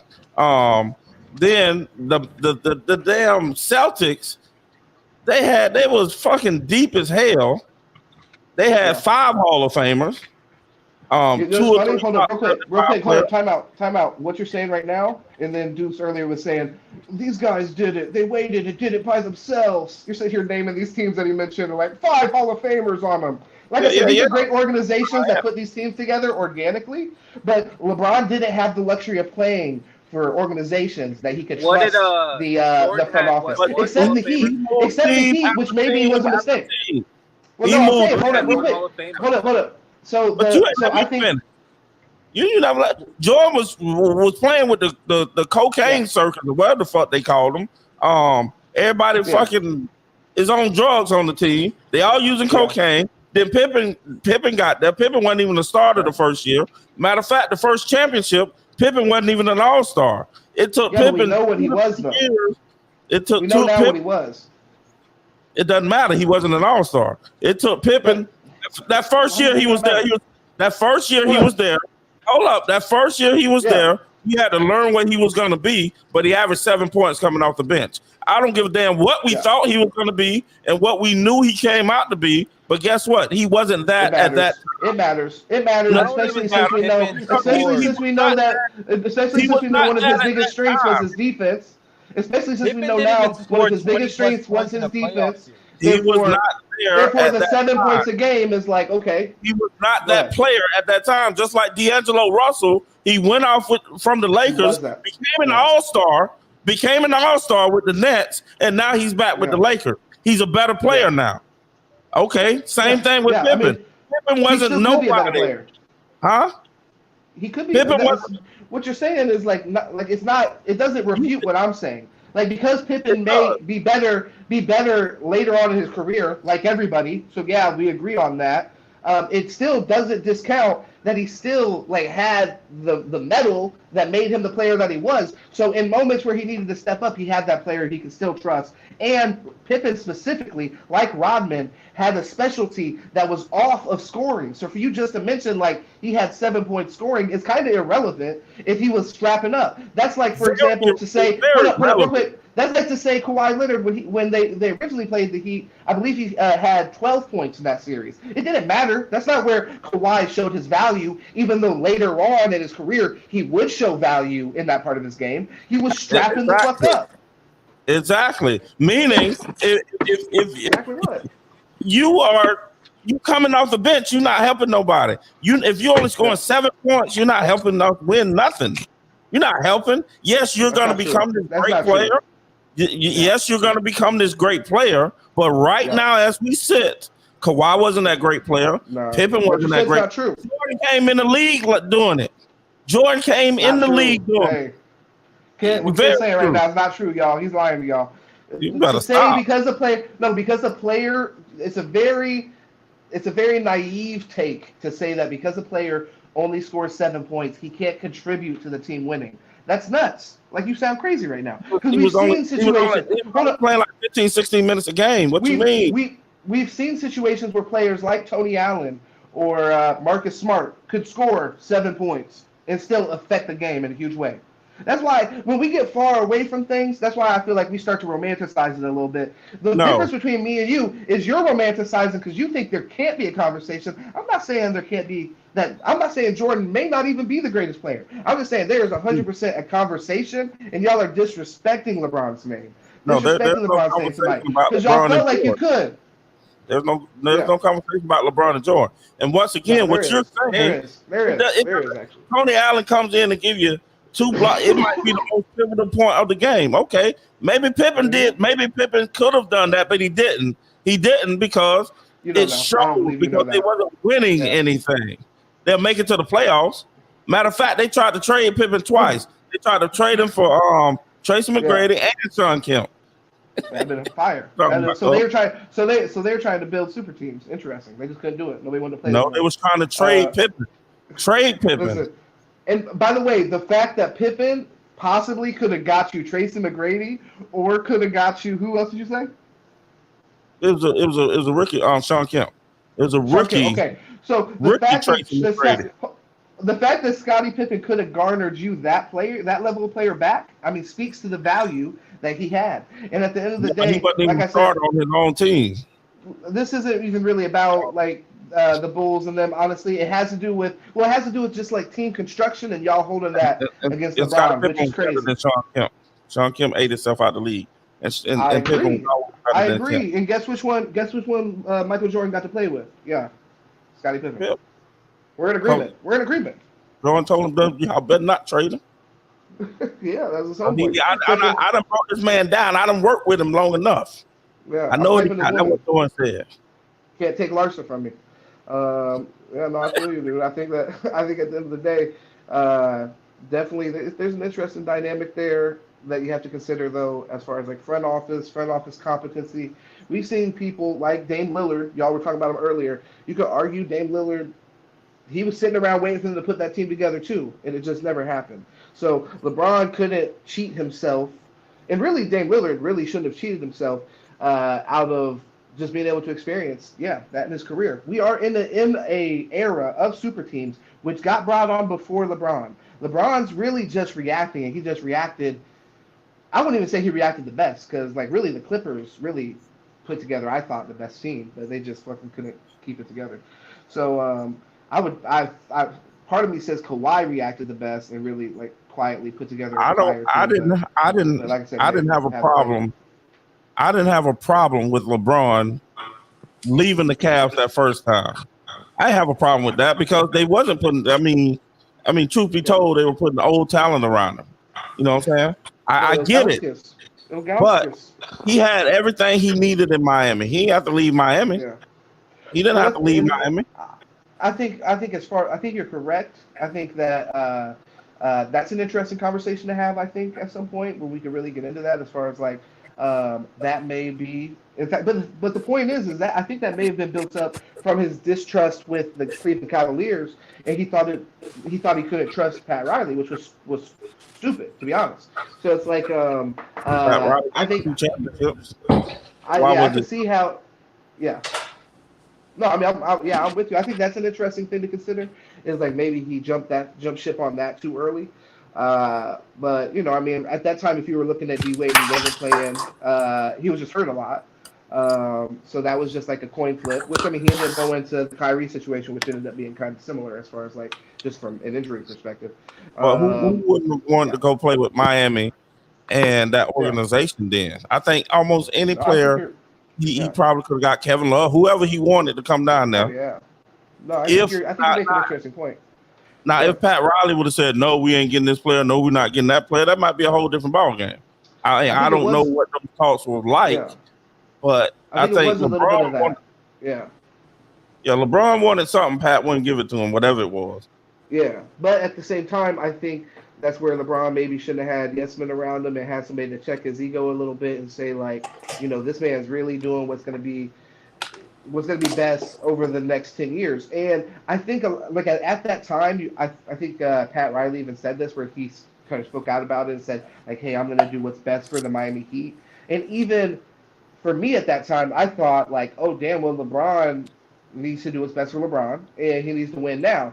But if LeBron knew what I don't know if he should have known this or not, but if he had any indication that he was going to play as long as he ended up playing, like when I was saying that at that time, I thought LeBron maybe only had like 3 years left and was going to like retire around the same time as everybody else, like around 36 or so. Bro, what are you making that face for? And, 3 years left there? Come on, man. Well, I mean, he was like 30. No, he was like 33. So I'm saying he was like 33. Came in the league at 18, and that was in 03. Yeah. So you fast forward 10 years. That's 2013. That was the final year that they went. So he was only 28 at that point. 28. Well, I mean, either way. So I mean, for some reason I thought that he was 33, but if he was younger, then I was still thinking though that he wouldn't be playing until he's like 40. So if he's on the Miami Heat at that time, and he knows that he has any chance of playing to like 38, 40, then I agree with you. I think he probably should have stayed at the Miami Heat and been like, hey, let's build this thing organically. I got a great front office that's going to do what's best now. And, I mean, I guess really the only thing that they're probably worried about was paying those other. He was probably, to be real, he was probably worried about paying that money to D-Wade and Bosh. Now, maybe that's why he left too, because it's easier to do that rather than like really make that a thing. Like, yo, you need to get D-Wade out of here because I can't win with him getting paid $20+ million a year out of the salary cap. So maybe he just would rather not burn that bridge long term and just leave the situation himself. Can I interject real quick? Because I think you have a good point. But I think what it probably was is he knew he probably had to have that conversation, but the conversation probably was okay, hey, we're gonna definitely invest around you, but D-Wade, he built this thing, so you're going to have to wait for him to kind of fade out into the sunset, and then after that, it's your show. And LeBron's like, I'm not wasting 2 years of my career, because I think they had already established. D-Wade had already established that it was LeBron's team, him and D-Wade. Now, I do get the point of the money aspect, though. I do get that point. And that is a very good point. Because Miami likes the mentorship program too with their program. Yeah. So Miami ended up. Yeah, go ahead. My bad. No, go ahead. You're good. Well, because I'm just thinking because like the UDAT Donis has something. I think they probably would have preferred to keep D-Wade in house. Mentoring young stars coming up and stuff like that. You know what I mean? Yeah. The way all that played out, I definitely think LeBron had, definitely an effect on that, because they really did, because when he left, it did set them back. They had to pay Bosh, they paid Wade, they had a bunch of guys that really didn't. That's why he left and went to Chicago.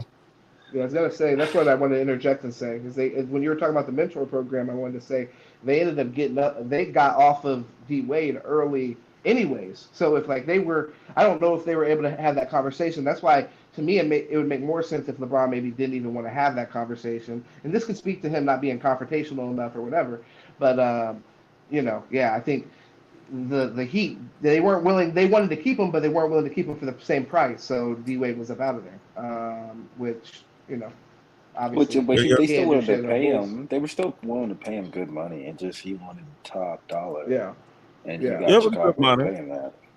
Yeah, he wanted to get one of them COVID deals. Basically, is what happened, and the Heat wasn't yeah. doing that, which wasn't the best thing for the Heat. But yeah, Really, that's a great point, though. you think I will. you think keeping D Wade was the best thing for them? You said it wasn't the No, best thing. it Oh, wasn't okay. the best thing for the Heat. And then Chris Yeah, Bosh, they paid him, but then he got sick. yeah, Or sick. Yeah, blood clot. so I would have much rather paid D Wade for culture reasons than me too. paid Especially Bosh. I after mean, no, Braun Bosh left, was the after Well, I don't think Braun they had a decided player to at choice. the leave. time. After Braun decided to leave, I think they should have paid him just because of that. Um, After Braun decided to go, um, Yeah, I think they should have gone ahead and paid him. I think Bosh Even though though, that's like I don't think they had a choice in that. Like that was like a legal issue. So yeah, I mean, I don't think you have like a yeah, choice. Like I'd rather pay him than What do you what have was oh like a my that? bad. clause in his contract where they had to sign him? Yeah, he For had. Yeah, I think it was just like guaranteed money type shit. I don't remember. I remember it being a legal issue though. So I mean, this was years ago. So I don't want to like act like I know Who exactly well, what paying because it Bosh? is. it was an extension because they gave him an extension basically from what I understood, and it was like $140-some million extension, and then he ended up getting the blood clots and shit and never really Yeah, played out the contract. But yeah. Never played What again. they? Yeah, Oh, y'all talking about Bosh? Yeah. and I think Bosh. he ended up getting like 70 million of that contract. Damn. Yeah. I mean, that's how it goes. But yeah, no, I mean, so, but the fact that the Miami Heat right now they have a chance to make it to the NBA Finals again, like that's what. Like, so I think it's an interesting question. If LeBron James would have stayed with the Miami Heat, would he have more championships than he has now? I don't know. I'm kind of curious about that. He may have not went to as many finals, but he may have in the long run actually won more. That's something we should break down at another time to talk about because we should really look at the teams and stuff like that. Although I guess you really can't speak to how much they would have changed the team and built the team differently with LeBron being there. But either way, it's still an interesting topic to dig into, I think. There's an interesting topic. Yeah. I Very mean, do you interesting. think so? Yeah. I mean, I don't know because when LeBron left Cleveland the second time, I think that for me is when I was like, all right, like you're just like you're thirsty for rings, you know. Yeah. It's like brother. And he didn't Mhm. have a terrible situation in Cleveland. Yeah, it would have Yeah. taken him a little bit of a like time to like build it back up. Yeah, but at the end of the day, you did lose Kyrie, which was a big hurt, but Yeah. you still had Kevin Love. You still had some good rotational pieces. You could have made some moves. You had some draft picks you could have moved off of. I just don't understand why Yeah. he always left situations. The Miami thing, okay, I understand. You may have felt like, that was a little bit, mixing big business with pleasure, trying to Yeah. basically say fuck D Wade. Yeah. But the Cleveland one, I don't get. The Cleveland move, I'm just like, that one just seems like Well, I think he left you're Cleveland just to go to LA, to move to LA and be in the LA scene. I think that Yeah. was just Well, it. I think that's part of it, but I actually completely disagree with you on that, Deuce. I think it's the opposite. I think him staying in Miami would have made way more sense, and him leaving Cleveland the second time. I think the well there was looking a little dry. Like even No, Kevin Love, he's not a key contributor now. Even he's a role player. So him staying there and being like, "Hey, I got Kevin Love. I could build around him." I don't know. Like that just doesn't make sense. I well, wouldn't hold be on, willing to but you bet on remember, that. Yeah. Go ahead. don't forget, they rested Kevin Love because they felt like for years because they felt like they weren't competitive, when LeBron Yeah. left. left him in But shambles. they rested him for nothing because he Yeah, but when he was when LeBron was there, he really wasn't. You know, he really wasn't. He was the weak piece. Let's be honest. Like Kevin Love was a disappointment. His back end of his career is a huge disappointment, in my opinion. It has been. It's because he didn't fit in their scheme that he wanted to do. You know what really sucks for Kevin Love? Yeah. No, Kevin Love played great when they had David Blatt there. You know, because David Blatt put in a system that fit Kyrie, LeBron. That was 6 months. And Kevin Love, yep. Well, and people forget they had the best record in the NBA. Yeah, they did. How you fired a guy with the best record in the NBA? That is crazy. And their defensive offensive rating was very good too. You know, but then what they did was they fired him, and then they hired David Blatt, right? Yeah. They hired David Blatt. And then Kevin Love's numbers were just like, you know, he became, you know, a non-focal point of the offense. He was just there to rebound. He was Chris Bosh. It was Chris Bosh. We're not going to draw any plays for you. Every once in a while, we'll draw plays for you, but you got to get out and get the tips, get the you know what I'm saying, the loose balls, and get your own shot. Pretty much. I felt that's like what he was way less effective than Chris Bosh. But I agree with you. He was. Yeah, that they wanted him to play that role. That's why I think at the end of the day, I would have stayed. So hindsight's 20/20. If I'm looking back on this, I think stay in Miami, struggle for like 2 years, maybe struggle for 2 years, and just know in your head you're 28. If your guys' memory is correct, then you're 28. Then just know in your mind like, yo, I'm gonna play till I'm like 37 as long as everything goes right. 38. I'm going to have plenty of years to compete. And it's not going to be – so playing with me should be part of the draw. And at this point, Kent's right. That was still part of the draw. People wanted to play with LeBron. So you have that at that time. He fucked it up when he went to Cleveland and ended up fucking that kind of thing up. But either way, so you have that going for you. And then you also have, which as a Miami Dolphins fan is the thing I don't understand, you have Miami to sell to these motherfuckers. Like, that's way easier to sell to somebody like, hey, come play in your prime in Miami. Now reverse it. Boo-boo. Do what Duce Andretti's suggesting. Stay in Cleveland. Hey, come to Cleveland and spend your prime playing basketball with me. I mean, I don't know. Like, there's some positives to it. Don't be wrong. We're going to be competitive. But at the end of the day, that's a hard sell. Like, do I want to spend my 20s in Cleveland for half the year? Probably not. Even LA. Though even LA is a hard sell. I mean, LA is LA. Don't get me twisted. Taxes. But the taxes, exactly. Yeah, facts. Who want to still play and still can contribute to the team, let me go play in Florida. That way, hey, you know what I'm saying? Maybe I get me a chip, but I can still play. Yeah. I got to pay all my money to these people. Yeah, Miami would have been a great long-term scenario for him, I think. I don't really see a downside. At the time, I didn't blame him for leaving because I was looking, like for me, I find that I have a difference of opinion on what D Wade's contributions were to those Miami Heat teams compared to other people. Me and you, Kent, we've had this argument several times. We'd be like, oh, he was balling. I think that LeBron didn't have as much support as people give him credit for or that applied to him on those Miami Heat teams. I think a lot of those guys were, you know, glorified role players or, you know, like good starters. Now, Dwayne Wade, I think go ahead. Let's go. I want to hear what you say.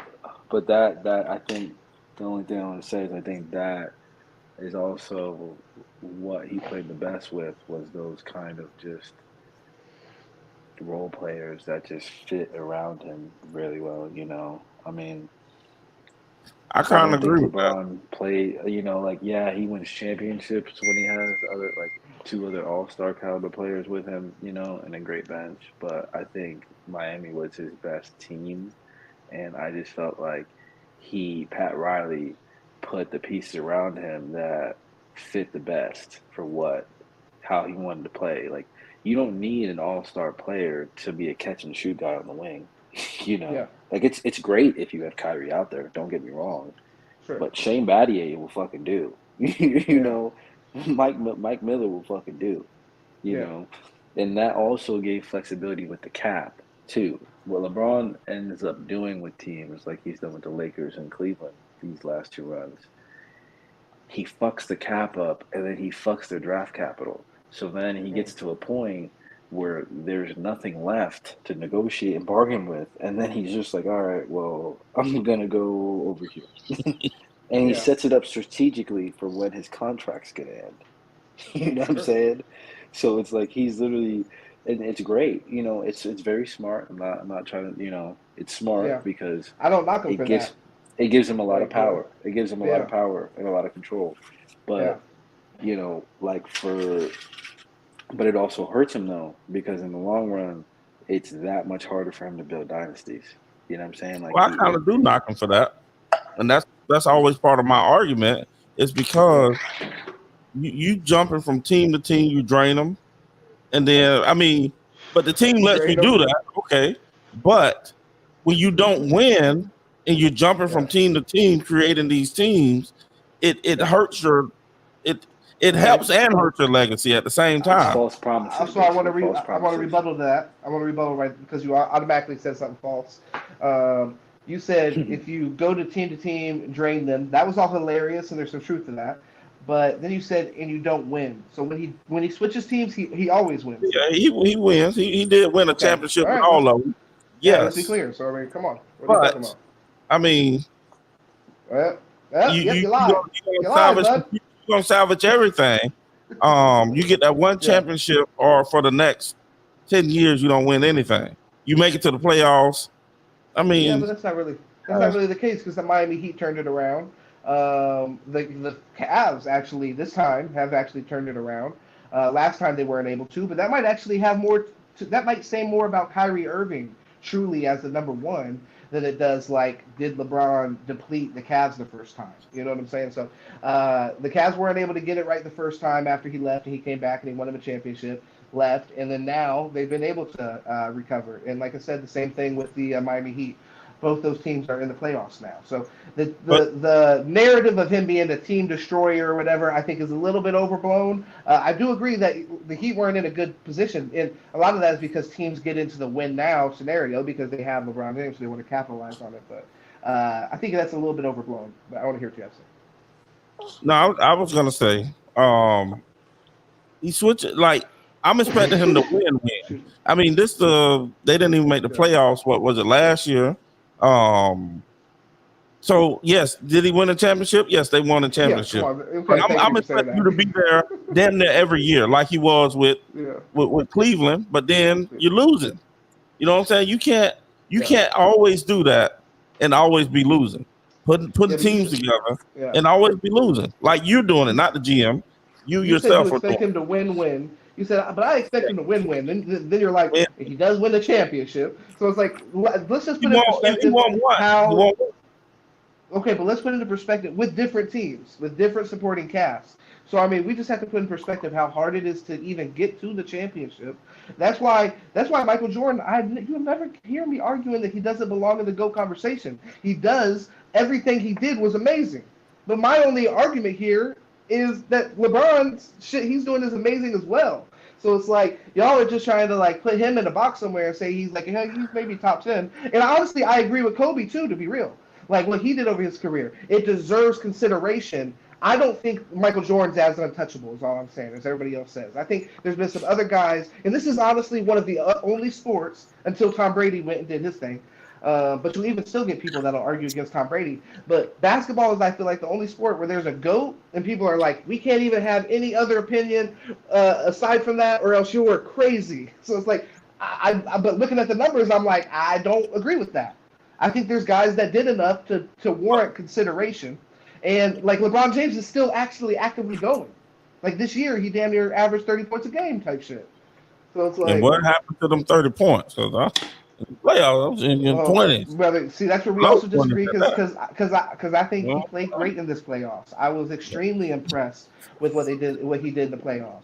And then also the Lakers team. The Lakers team, I want to say, and I already said this to you, I don't think Deuce is on here, but like I was questionable on Rob Pelinka. I gotta just salute him and say the team he put together, and even when he got the pieces that he got with D'Angelo Russell and Rui fucking can't hit a shot tonight. But I love that pickup, and I told you at the time, and I think I told Deuce at the time, like some of those pickups, those are really scary pickups. And give Rui a year where he's with LeBron. I've already seen him add some like LeBron moves to his game, so it's like that's dangerous. Ooh. I think Rui Haruchi Maro or whatever. Oh yeah. So, pretty damn solid. Nice. I don't know why he don't get no starting time, but maybe his position, maybe I don't know, but yeah, he coming out there hitting that thing. I think he could be super impactful. I think if you give him a year playing in the same system, well, the problem is he's a free agent next year. A lot of those guys are free agents because we don't have money to pay nobody because we paid D'Angelo Russell a max, Anthony Davis a max, and LeBron a max. And there's super maxes for LeBron and AD. And you got to sign Draymond Green. Draymond Green will be a Laker. I mean, he'll be a Warrior. But I think honestly, our team, like LeBron, I do agree with you. Like, yeah, he's done some amazing things, and he definitely has pushed himself into that GOAT conversation. But I just think there are players that definitely had better careers when you look at it in totality. Like, one player I even push in front of LeBron behind Kobe, and I always say this, is Tim Duncan. Like, I think Tim Duncan had a better career than LeBron James did. You know, I think Tim Duncan also, like LeBron did, had 2 other Hall of Fame players with him at all times when he won those rings, right? Sometimes even 3 when he had David Robinson. But I just think Timmy was able to do it later in his career. You know, when he won his championship, like when he won that last one, like he was still the focal point, and he was like fucking barely moving. Well, but to be clear, I agree with you, and that's a great point. But Brown right now, once again, is a series away from the finals. They're probably not going to hit the finals this year, but already getting to this point is impressive. And then to think, now it doesn't sound like you're very optimistic as far as like what they're going to be able to do as far as like retaining talent and stuff like that. So you probably think they're going to be a worse team next year, right? Yeah, I mean, Rob Pelinka's a shark. Don't get me wrong, he's a shark, but he put off some hell of a moves this year. I thought he made great moves, but I don't know, man. The cap is the cap. I mean, I don't think the Lakers are trying to go into a luxury again, and then might not possibly be able to win a championship with the team constructed the way it is. Because to be real, teams are going to have to look. Like, I still think the Warriors could have beat Denver, personally. But the Lakers beat the Warriors. That's what I want to say. I feel like the Warriors would have beat Denver. I feel like this is why. Well, I don't know about that as much, but Deuce, I want to hear your opinion. This is almost that would almost sell me as a Lakers organization to continue if it's the pay luxury tax, whatever it might be. Like, we beat the Warriors. You feel what I'm saying? With Steph Curry, the guys were healthy. Like, they were pretty much at full strength at that time, and they beat the Warriors. So it's like, I don't know. That would make me feel much more confident. And a lot of the guys that you had on your roster, you didn't even have on your – even D'Angelo Russell, how great he played. And the playoffs, he really shit the bed a few times. But I mean, maybe if – the Warriors series, I think, is a farce, so sorry to cut you off. No, and I think why it's a farce is because the amount of free throws the Lakers shot in that series, I said it when I was watching that game, watching those games. I said it then. They will never shoot that many fucking free throws in another series in the playoffs. Like, shooting 180 free throws in 6 games? Yeah, that was. It's fucking insane, bro. Like, you know, and I literally said it. I'm like, for one, you're not going to do that again because no team will be as small as the Warriors, which I don't understand how, you know, a bigger team is getting all those calls. You know, double the amount of calls. But I literally said that. And then I watched the first game, and I was telling everybody, you know, all the LeBron stands out there, I was like, you know, we're going to get swept. They're like, oh, no, you're tripping. I'm like, no, we're going to get swept because y'all don't understand. We were kept in those games with the Warriors because of free throws. We're not doing that against a team that is perfectly matched up against the Lakers. Like, it's just not happening. You're going to have to beat them mano a mano, and you're not going to do it. Do you think it was a mistake for the Warriors getting rid of James Wiseman this year? I do. I did when they got rid of him. I did. They were holding him back. For him, he should be thankful for. But to me, I thought they should have kept him. Well, that's why they let him go, because he wanted a bigger role on a different team.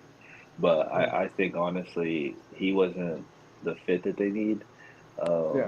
They have to get someone They need to get a Kyle Kuzma kind of guy who can go get you buckets attacking the rim, at the forward position. They need more defensive versatility too. Like they need more length. I know they'll get longer. They'll probably trade Jordan Poole. But like I said, like you said, the Lakers have some optimism, but I just don't know if they have any real moves that can be made. Like, because they're going to be shopping, on the league minimums. So they're looking for fucking guys on like league. Well, how long do they have D'Angelo Russell? Why would they give him all that money? I mean, think he already maybe got signed. he had already got signed, yeah, but goodness. Yeah. No, that's tough. I mean, you want the player, you got to eat the contract. Yeah, it'll be interesting to see what happens. I think a big one definitely they need to lock up probably Jared Vanderbilt and Hirochimaru. Honestly, if you can. Well, they're talking about paying Austin Reeves $80 million. I'm like, oh man, if you don't pay Hachimura, yeah, you do gotta lock him up. But I honestly I feel like you gotta lock. Well, I don't even know. I don't know. I agree with you. I agree with you, brother. Lock up Hachimura. Yeah. I would lock up Hercham, however you say his name, and Austin Reeves first. Yeah. I would try to lock them two up first. Probably, if Austin Reeves is getting 80 M's, I don't think you can lock them both up. Yeah, I don't know. One of them. I'm saying the first thing I'm doing as Junie Bus, I'm sending Austin Reeves down with his agent. I'm like, you're not getting $80 million. Not legally. You're not getting it legally, anyways.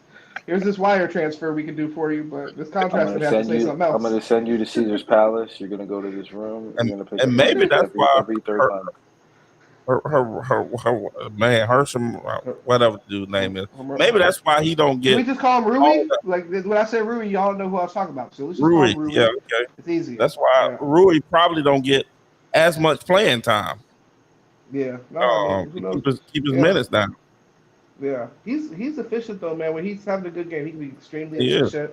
And he just has a very unique skill set that I feel like playing with LeBron is going to really benefit. And I feel like I already have seen it. Like tonight's game, even when he got some play at the end of the game, even though it's a little bit out of reach, he had moments where he jumped off the screen to me. I'm like, damn, that guy's special compared to some of these other guys that they got going. But Austin Reeves has been like he's been doing some things too. Though. I'm really wrong. He gives me Austin Reeves gives me some who's a guy who just Austin Reeves 7 for 10 kinda he gives me like a young like Ray Allen kind of vibe. Not as athletic. Yeah. Not as athletic, but same type of they score the same way. Like everything's off some type of screen or like he's attacking someone on a closeout in the triple threat, And then when he gets to the rim, it's all like when he's attacking the rim in the paint, like it's all footwork. He'll like do that little pump fake, get the guy in the air, and he kills people. Ray Allen was in the dunk contest now. Ray will put that thing. No, not as athletic. No, he wasn't as athletic, but okay, like this. I'd say he was like a young Reggie Miller. Jesus Christ. Well, bro, then you pay him. What are we even talking about? You're over here comparing him to the two and three best shooters of all time. But not as talented, though. He's like a said Mike Bibby, man. Mike Bibby. Yeah. He's got some Jason Kidd vibes. I think hometown team, they like him. They got to keep Raw, whatever his name is. And trade AD. They got to keep them two at least. The other ones I don't know. What do you think about a trade for Embiid, AD for Embiid? I don't know, man. It's the injury thing, but I mean, either way, you got injuries. But with Embiid, actually scares me more with injuries. I love Embiid's game, but he just scares me more. Yeah, like AD is wild. Don't even get it twisted. But I mean, Embiid might come to you and say he's got an illness. He's like, I'm sick. I can't play. I would take Embiid. But he does scare me more. I would take Embiid all day long, but injury scares me way more for some reason. I don't know. Even though the numbers are probably pretty comparable. Yeah.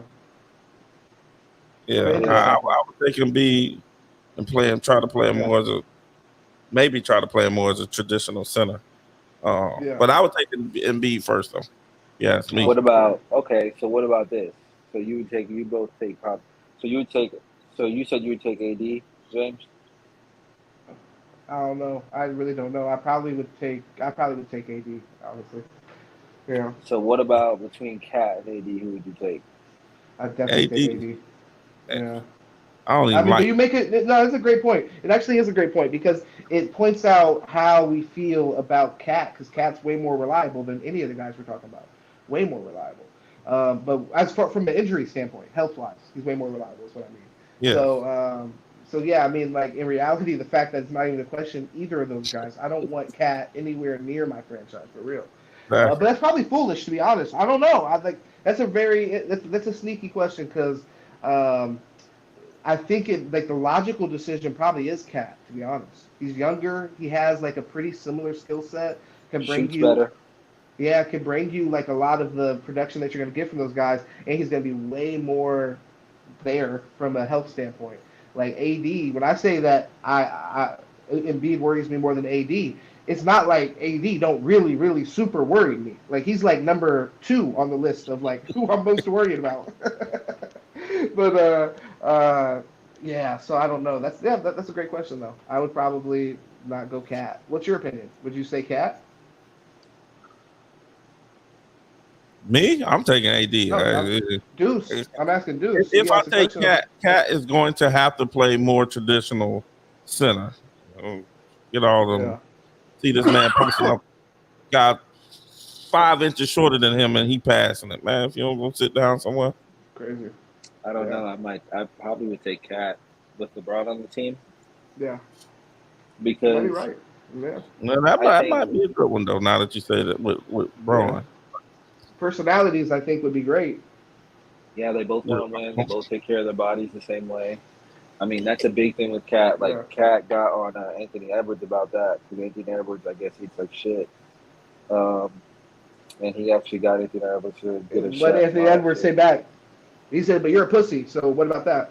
Yeah. No, Anthony Edwards actually was like kind of, I thought like that was going to be an issue, but actually Anthony Edwards was kind of like, you know, he was kind of like, yeah, no, it was actually a good, yeah, he basically called it a good call out. Yeah. But he said that to Jimmy. Yeah, no facts. Yeah, no facts. But so basically, I think that's just a good fit. I think personality wise, I think game wise, what Karl-Anthony Towns, because Karl-Anthony Towns is what people fail to realize is like he's a very freakish center. Like he's like a Giannis like hybrid kind of guy because he can shoot, but he can do a lot of what Giannis can do. Now the problem is I don't think he's like less athletic. I mean, I think his vertical is there. I do think, he's more heavier footed. You know, he's not, he's fast. Yeah. But I need him to get down there and bang. So I think he has better footwork in the paint. I think he's a better low post game. I think he can shoot better. He can play make, but I think his IQ is lacking. I think that's his problem. And with LeBron, what LeBron can do for him is basically make him not have to think as much, in the game. Yeah. Like he can just basically tell him how to play through shit. Where right now he's trying to figure it out as a veteran on Minnesota, where he can come to, if he was on the Lakers, he would be more in a role where he would be the guy, but he would have someone kind of teaching him and showing him how to do it in a sense. Well, and I think that he would acquiesce to LeBron quite a bit, rather than I feel like with AD sometimes I even kind of get like the Kyrie kind of feeling where it's like, which I mean he's right to feel this way because LeBron's at a different point in his career, but where AD feels like it's his team type shit, and you would get that with Kyrie sometimes, where Kyrie would be openly saying some shit, not necessarily that it's his team, but he would be like, me and Bron are equals and we make decisions together. It's like, what? Come on, stop. So it's like, I think with Karl-Anthony Towns, I think he's going to go into that situation probably, with the right mindset. So I do think it's an interesting pairing. That could make sense. And I am probably in favor of moving Anthony Davis, but the thing is, I think if I was in that position, I probably wouldn't end up moving him.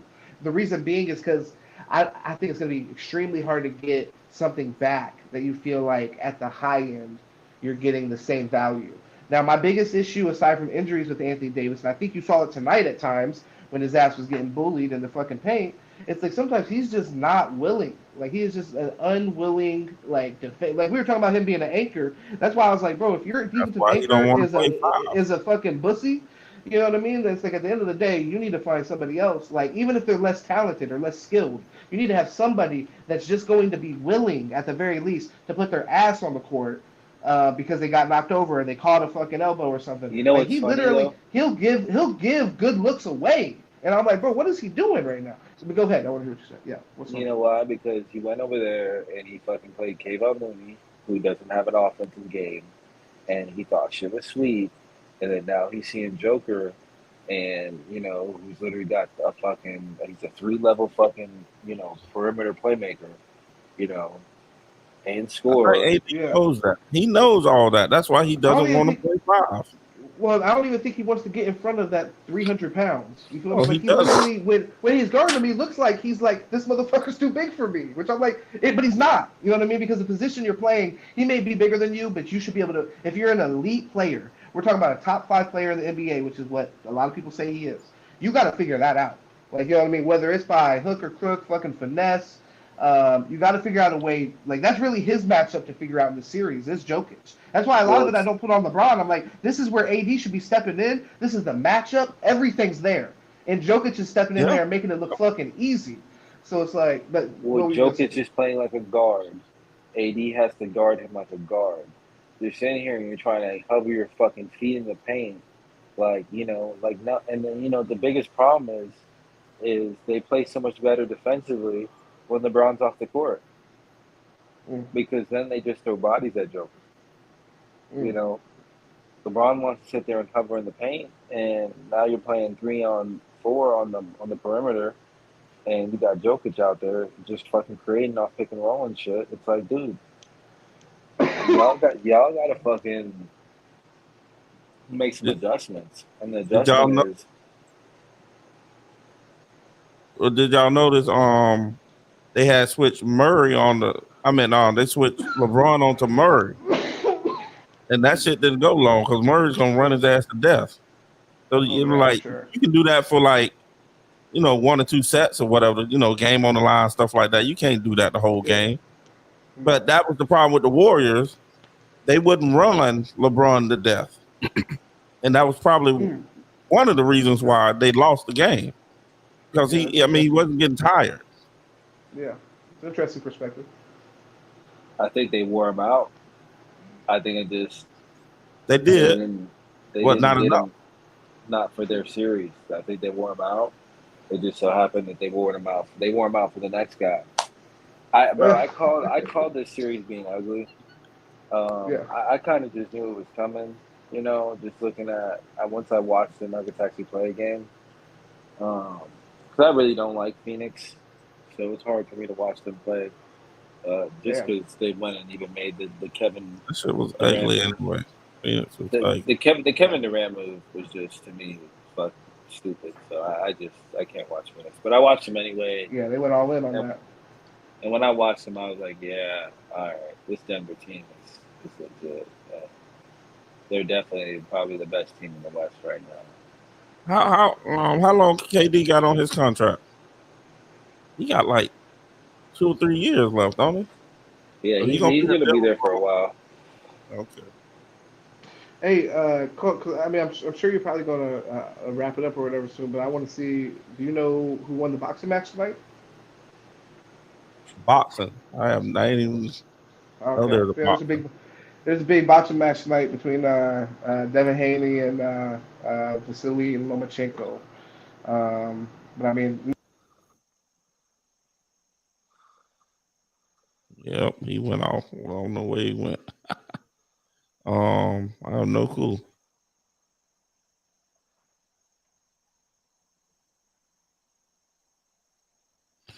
No,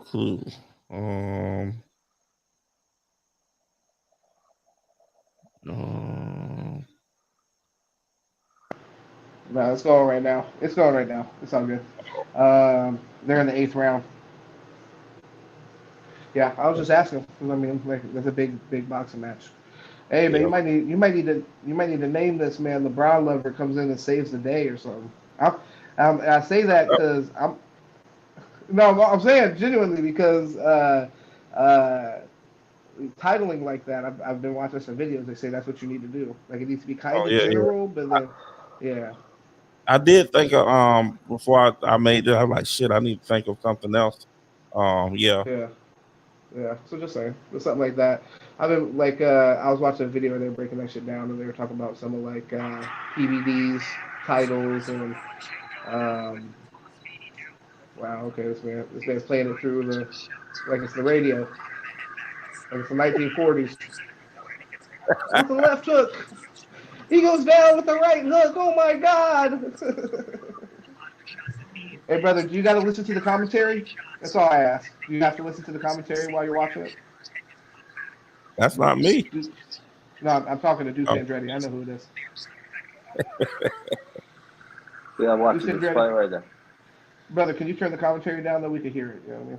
That's all. My bad. Well, it's all good. But yeah, man, the Lakers. I think either way. I think run it back one more time. If you can get a good deal for AD, I think do that.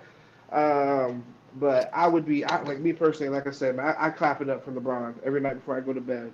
As far as like what he's doing this series, I give him the, you know what I mean, full respect. Yeah, I don't think. I'll take back saying clap it up for him. By the way, something's going to happen. I believe something's going to happen this summer. Well, while they off or whatever you want to call it, blockbuster trade. AD gets traded. And then something crazy. Somebody, I don't know what's in the works. I have no clue, but I think that's what's going to happen. LeBron ain't going nowhere. AD is going somewhere, and I think that's what's going to happen. Yeah, I think that makes sense at the end of the day with Adrian Wojnarowski. I mean, I think AD had 28 and like 20 or something like that tonight. Yeah, tonight he had that. Oh, okay, bro. I didn't even notice he had that. He looked timid in my opinion. I thought he played way I thought it was way less than that. As far as rebounds, I knew he was scoring. What was that? My bad. 28 and 18. Okay, all right, not 20, but still. That's still way better than what I thought. He looked timid to me, in my opinion. Maybe that was mostly on defense then, and not necessarily on the boards. But or maybe that should have had 30 rebounds. I don't know, like Andrew Bynum. He did have a 30 rebound. He did have a 30 rebound game. That was crazy. This was a turnover game. Lakers had 12 turnovers, but they had 11 offensive rebounds though. Lakers. Hey, Andrew Bynum or Lamar Odom, one season. Who you taking? Lamar Odom. Best version of each of them. Lamar Odom. Okay, new question. Lamar Odom's on crack. Andrew Bynum's completely straight. Who you taking now? Lamar Odom. Andrew Bynum.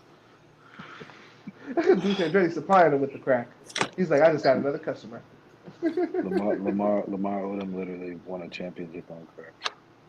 Oh, well, there you go. That is the best version. You're like, that's the version I was requesting. That's the Lawrence Taylor version. Shit, that's also the fucking heart stopped at the fucking brothel version too, though. So be careful. Yeah. Right, girls had that man messed up. Yeah, 100%. He ain't been right since. No, we all been there though. Am I gonna let that man borrow some money? Who you taking, Dirk or Luka? Hey, Julio. Dirk. I'm taking Luka, man. Taking Dirk though. I'm taking Luka. That's not even. I seen what Dirk did. Dirk beat Braun and Wade. I'm taking Dirk. You're watching what Luka's doing right now. What are you talking about? Not making the playoffs, bro. He's not even 25 yet. I don't think. Like he's not even 25. Taking Dirk, huh? Who gonna start that one leg lean back fade away? Luka got that in his game. Luka actually has that in his game, which is crazy. He ain't that tall. He ain't tall as Dirk. Dirk 7'1". He's not as tall as Dirk. He's not as tall as Dirk. He's got that in his game. He definitely has that in his game, and way more. And Luka, special player, man. That's not even a question. Like, look, he is. But I mean, Dirk, special player too. Yeah, Dirk, special player too. I mean, KD done stole the man's shot. A bunch of people. Luka done stole the man's shot. A bunch of people done stole the man's shot. I just seen what he did to the Heat after they laughed at him. Yeah, right. Look, that was legendary. That was legendary, and I have to go on that. And like I said, you already know that's the one thing with LeBron. I gotta say, I gotta look at LeBron on that one. I gotta say, you didn't finish the fucking story. You didn't finish the fucking thing. And that's 100%. Yeah, thumbs down. Thumbs down. He looked like a clown in that series. And Dirk looked like the man. And Jason Terry looked like the man. Jason Kidd looked like the man, which is crazy. And you know the crazier thing about it? What's that? KD looked worse than all that. Oh, okay. Against the Celtics. I don't know, man. To me, LeBron looked like I can do this shit if I feel like it, but I don't feel like it. KD looked like crazy. That's crazy. I'm just turning the ball over. I can't move. I can't do nothing. I can't pull up over you. I'm done. I'm toast. That's what KD looked like. Man got bit by a spider before the game. He's fucking paralyzed. Didn't even realize it. That's what you get in That's what you get in Phoenix. That's little Australia. You're playing with your life. I was talking about against. I mean, he looked better in this series they just had, but when against the Nets. No, I'm talking about against the Celtics last year. When he was on the Nets. Yeah. When he was on the Nets. Looked silly. Yeah. And then this series here, he looked better, but he looked better. But he can't get the thing and get a shot. He can't. There's a lot of little things he can't do. Let's just put on record. Let's just put on record that you were the fool running around talking about KD better than Braun. KD better than Braun. Oh my God, KD! When KD hit that shot over Braun, yak him. Oh, get the fuck out of here with that. Now you look like a clown. It's years later, and LeBron's still better than KD. That's crazy. Look, KD before the Achilles was better than LeBron. 5 years later. 5 years later, and fucking LeBron. KD don't have Achilles injury, cuz. People don't come back from that Achilles like that. KD was better than him then. Now, Braun better than him. KD was not the same after the Achilles. It's a mental thing. But even with KD was always just has the mentality of a number two. Is KD okay? So I want to ask you a question. Is he a all-time great at this point in his career?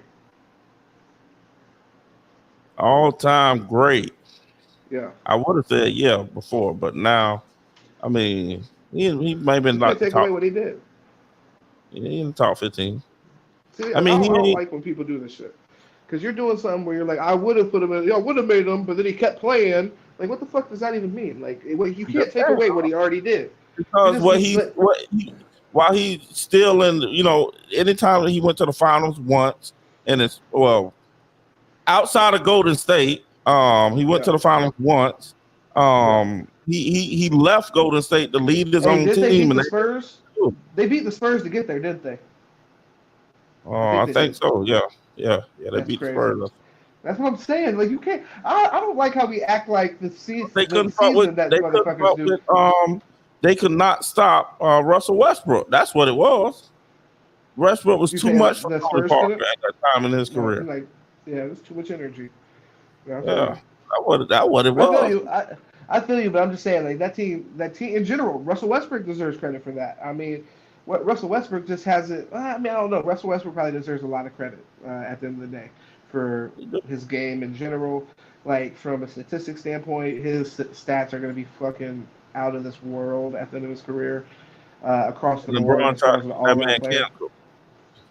For good reason. For good reason. Get him the fuck out of here. That ain't no good reason. Bad reason. I don't like Russell Westbrook. I like Russ. Get him out of here. I don't like him. I like Russ. Russ is playing all that energy. I like that. I'm playing. I don't know, but I mean, I will say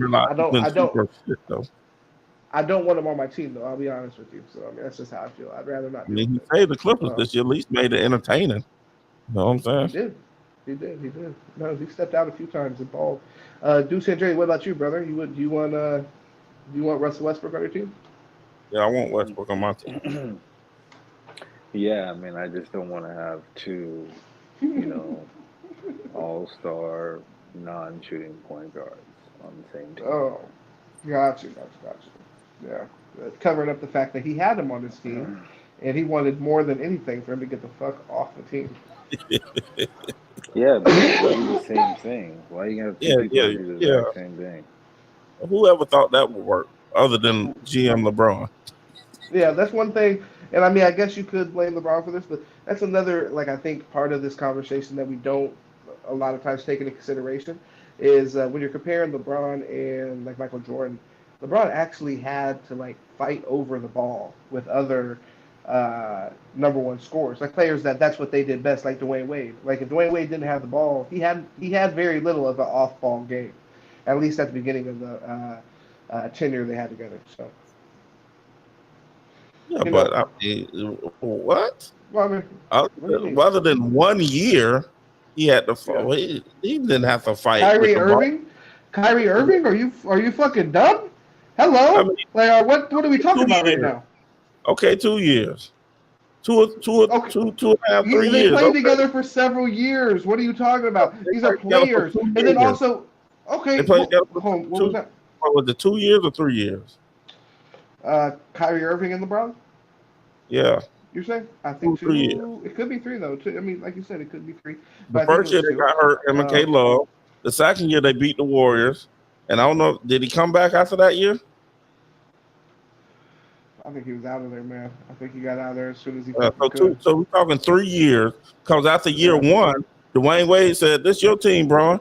So hey, if Kyrie stayed, he's still D Wade. The number one thing that he did of note was score, so he needed the ball. But either way, I want to ask you this other question. Kyrie Irving. We kind of asked the question about LeBron earlier, as far as like, should he have stayed with the Heat? Should Kyrie Irving have stayed with the Cavs? Yeah. I mean, hindsight, I was 2020. I was happy as hell he left because obviously I didn't want Bron to win nothing. But yes, he should have stayed.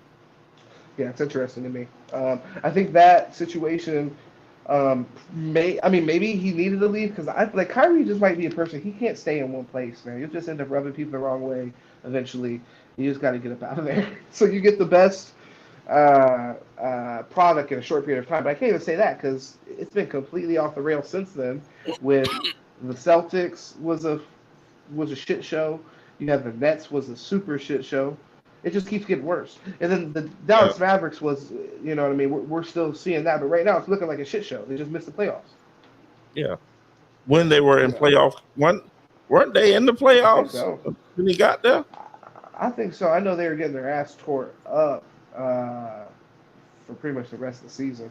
But they had a few nice games together, and then they were both hurt separately as far as like they weren't playing together a lot, I guess. So I don't know. I'm interested to see if they're going to keep that together or if they're just immediately going to blow that up. But I think that tandem is interesting.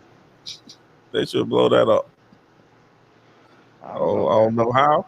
I don't know where can KD. I meant KD. Where can, outside of probably playing in LA, where can Kyrie be successful? Outside of playing with LeBron. I think in Dallas. I think because if you think of Luka as European LeBron, which is kind of what he is,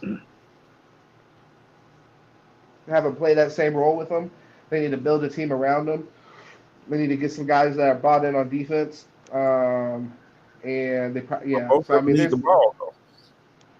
But the same way that LeBron and Kyrie needed the ball, you know what I mean? Like they were actually able to make that work. So, Luka's game and LeBron's game is very similar in a lot of ways. You know what I mean? So, I can see that working, to be honest. The attitude thing, I don't know if like Luka's prepared to handle that, and I also don't know how much like cultural difference there is, like playing with a European player. I wonder how different that is, especially with the kind of like global society that we have nowadays. How similar. We're gonna have to put around them some role players that want to rebound and play defense. I agree, but I think you can do that. You already got 2 elite scorers, and then you got one player who's an all-around great player, can facilitate. That's probably what you're going to ask Luka to do. And yeah, I think that makes a lot of sense. I just want to give you a warning. My phone's about to die. I got 1%, so I might fall out here in a second. Well, no, we might as well hang it up anyway, Cole. Hey, I guess I guess it's I was carrying it. Deuce went to sleep on us. Fucking. No, I didn't go to sleep, man. Yeah, you were talking, so I was letting you cook. Bro, but I'd love to have a conversation. I'm not gonna get butthurt like you and be like, "Oh, you didn't let me finish." Like, just fucking. I'll go back and forth with you, baby. Well, Put your fucking camera on next time. Stop being scared. Brother, I'll put my camera on right now, brother. You just can't tell me I'm black. That's perfect. That's perfect. Hey, that's like when damn, what's the dude's name? Why am I drawing a blank? The fucking dude in Naruto with the fucking mask. I don't know. I don't watch Naruto. Ah, damn it. Either way, Kakashi, I think Kakashi. I'm bugging. That's crazy. But either way, there's a whole episode you never see his face. They're trying to see what's underneath the mask the whole time. They catch his ass on the sauna at the end of the episode. This is hilarious. If you know, you know. If you know, you know. You're the one viewer that actually watches fucking anime that watches this is gonna be like, okay, yeah, that was hilarious.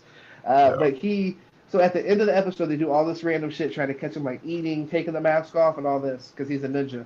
And then at the end, they catch him in the sauna. And then he's like, "Oh, you just wanted to see like what's underneath my mask? I got you." He takes it, and it's a whole nother mask. That's what Deuce Andretti just did. That's what Deuce Andretti just did. He said he's gonna hop on camera, and then he turned his camera on to fucking pitch black. That's fine. Pitch black. That's fine. Pitch black, brother. Yeah. Well, hey, But at the end of the day, this is great. This is great. I feel like hop in the comments. Let me know how I did. I feel like I smoked these guys at the end of the day. They held their own though tonight. They held their own tonight.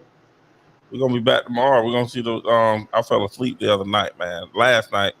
But we're gonna catch the Miami Heat tomorrow. You know what I'm saying? Yeah. So y'all, whoever out there, Florida, whoever sees this, y'all come back. You know what I'm saying? I always put the link in the chat, baby. It's there. Come on through. He's not scared. He will get smoked live on his own channel. You just hop in here and give it to him, like I did. Exactly. It is what it is. It is what it is. You know what I'm saying? Yeah, but 100%. But yes, sir. Hey, y'all make sure y'all go check out Sitting Politic. You want to tell them where to find you at, sir?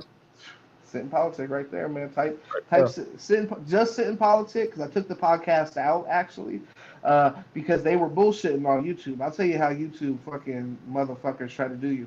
They literally if you typed in "Sitting Politic" on YouTube, it brings you to all this other random shit. No disrespect, but it brought you to Mad Indian YouTube channels. And I was like, what the fuck is that about? You had to type in "Sitting Politic Podcast" just to even get the channel to pop up. So I'm like, okay, well, let me go ahead and flip it back. I'm going to just put "Sitting Politic." I already put Mad episodes called "Sitting Politic Podcast." So I flooded the market with that already. So now type in "Sitting Politic." Find me on every social media. You can tap in with me if you want to collaborate, you want to do something crazy for this content. Let me know. I'm interested in pretty much all that kind of stuff. I want to do skits. I want to do debates. So reactions. We can do all that. We do all that over on that channel. Go check it out. We try to drop daily and try to give you quality content. Also, I'll be smoking weed over there sometimes, like you saw me do on here. But I do reviews and stuff like that. So we let it fly. At the end of the day, Kent one of these days is gonna open up. He's gonna tell y'all how crazy he actually is, and he's gonna show y'all that at the end of the day, the tinfoil hat, tinfoil hat is real. So and go check us out at Sid Politic Podcast to see Kent go crazy over there, and then he'll tell you how the Earth's flat. You know what I'm saying? And, probably is. So you're not to get the jab. No, but either way, yeah. I'm setting this whole podcast ablaze right now. At the end, my bad, because I'm just high. I don't even know. But yeah, no, go come fuck with the Sitting Politic. You'll find Deuce Andretti over there too. We all do all the, we do the cross collaborations and all that with some Florida content creators and all that. By the way, when do y'all want to go ahead and do a podcast? Like, what is going on? I'm doing these other podcasts. I've been staying busy in these streets, but y'all been scared to come over and sit in the chairs, sit across from me like a man. Been invited. Drunk, I'm always Oh, I first came off, over the other day. you've been invited. You've been invited. I'm sick. What's Well, let me know for sure. I'm ready to tap in. I'm ready to see somebody sit across from me, give me some of that energy, and they're gonna have to stand across my energy though, and it's palpable. Look at You lose Deuce to me. Andretti gets quiet every time. This is how scared this man is. I'm You know what I ready mean? to get in there. I think he's intimidated at this point. I don't even I'm know what ready to to say. get in the I pulpit, apologize. man. Well, listen, hey man, whatever I did, I apologize. All right, I won't say I'm it ready again. to Just get let in me the know. pulpit, brother. Deuce, where they can find you at, Deuce? This the Yeah. man They can find famous me for everywhere. having the celebrities. Find me Hit him back on Twitter. everywhere and find me nowhere, but definitely find me on Twitter. Definitely find him on Twitter. Yeah. Hey Deuce man, hey Andretti. Deuce Andretti, I want to ask man, you afraid of the fucking retweet button, brother? This man want to like every Brother, tweet I put out, but he don't want to retweet shit I said because he's scared to stand behind the pod. He's brother, scared to stand behind the pod. I do share it and I retweet, I quote it. I try, brother. They're about to Yeah. they're about to say the scores for Devin Haney and Lomachenko. It went to decision. Yeah. Devin Haney can't knock nobody out, bro. For real. He sees Oh, this. trash.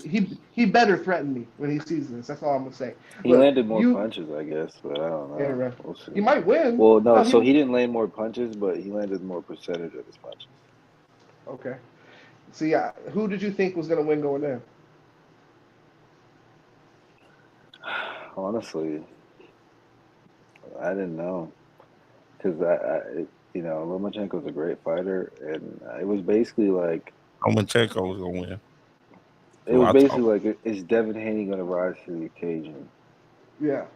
Well, Devin Type Haney's situation. undefeated. Lomachenko, he's taken 2 L's, right? Yeah, but he fought Triple G. I don't think that's who he lost to. I think he lost to Tefimo Lopez. Oh yeah, he's just a heavy fucking handed boxer. He's nasty. Yeah, I mean, for me, I'm not really I'm not really bought in on the Devin Haney situation in general. Like I said, I Devin feel like Haney won. He's still undefeated. That's crazy. he won. He Yeah. won. Damn. Yeah. He'll box anyway. Who's next up in his weight class? Because I mean, the thing is, I'm loving these boxers taking these real fights though.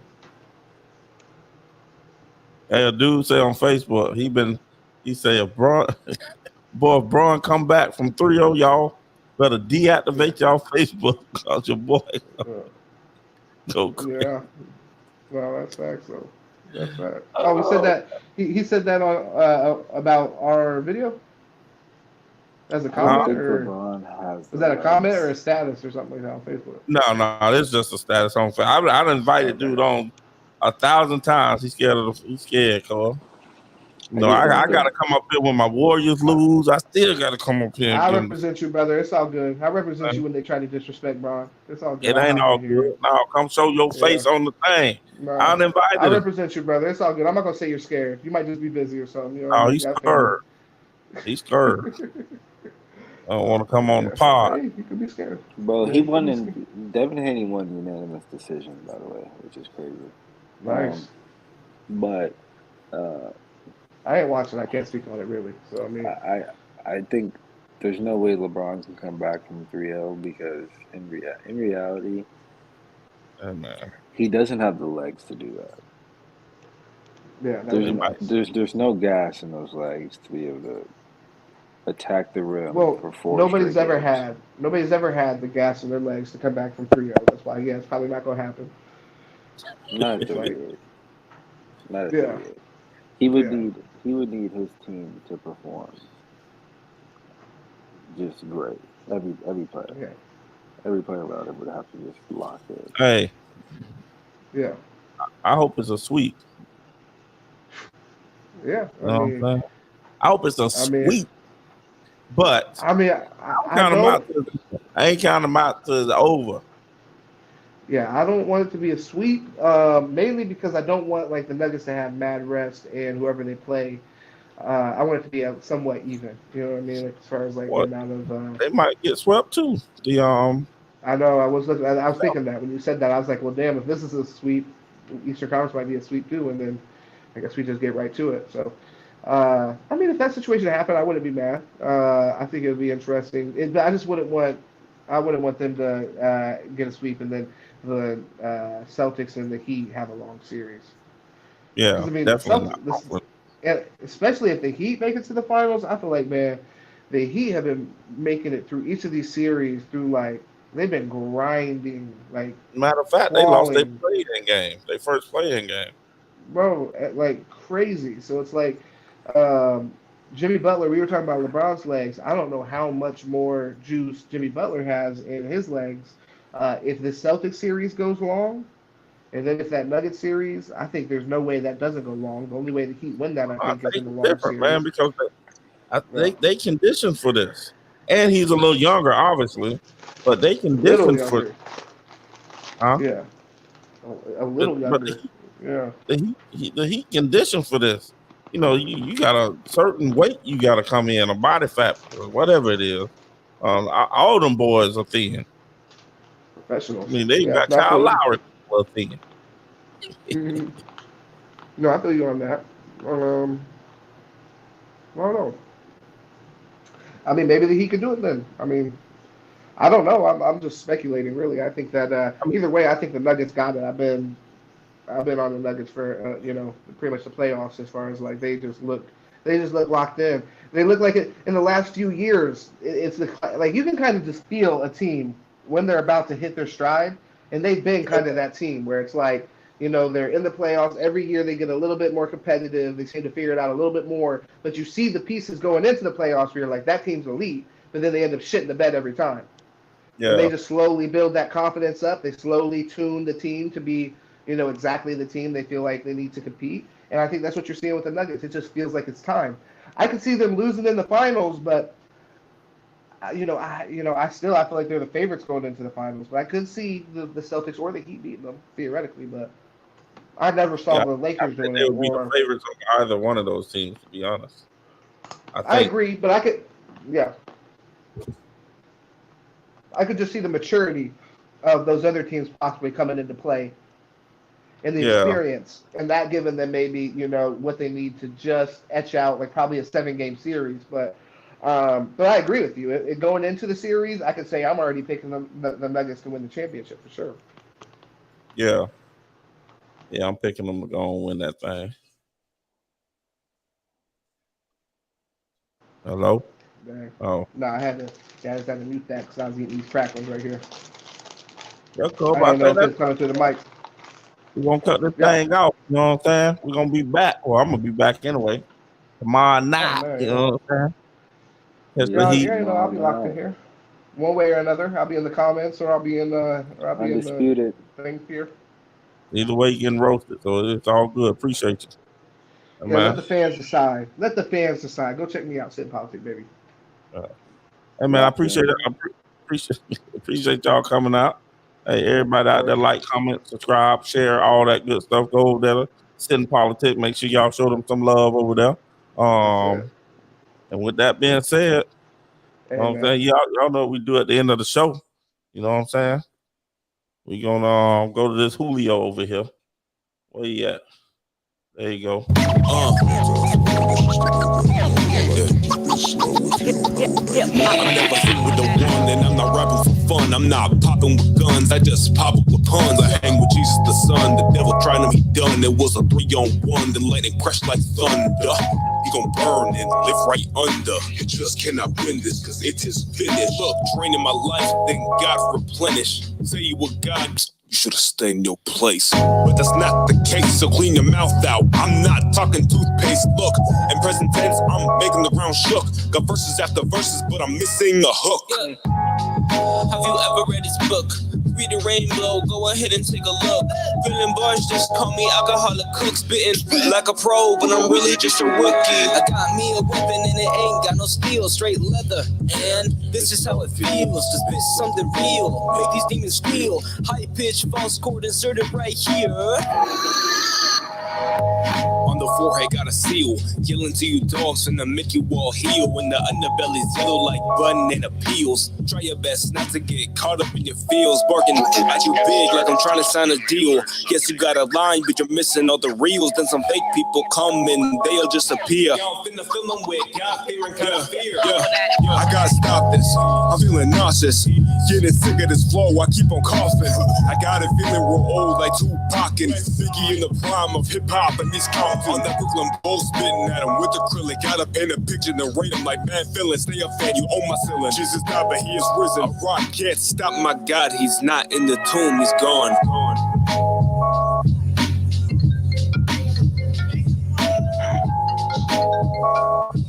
Hello? yeah, that's me. No. The whole thing was me. Yeah, I mean, shoot, like, nah. Yeah, no, but it might blow up, you know. It might blow up. Like I don't know, but it might. Yeah, I'm gonna make a part 2. Yeah. And we out of here, folks. Know what I'm saying? That's what we do. Y'all catch your boy tomorrow night. Halftime, we going live with the Miami Heat versus the Celtics.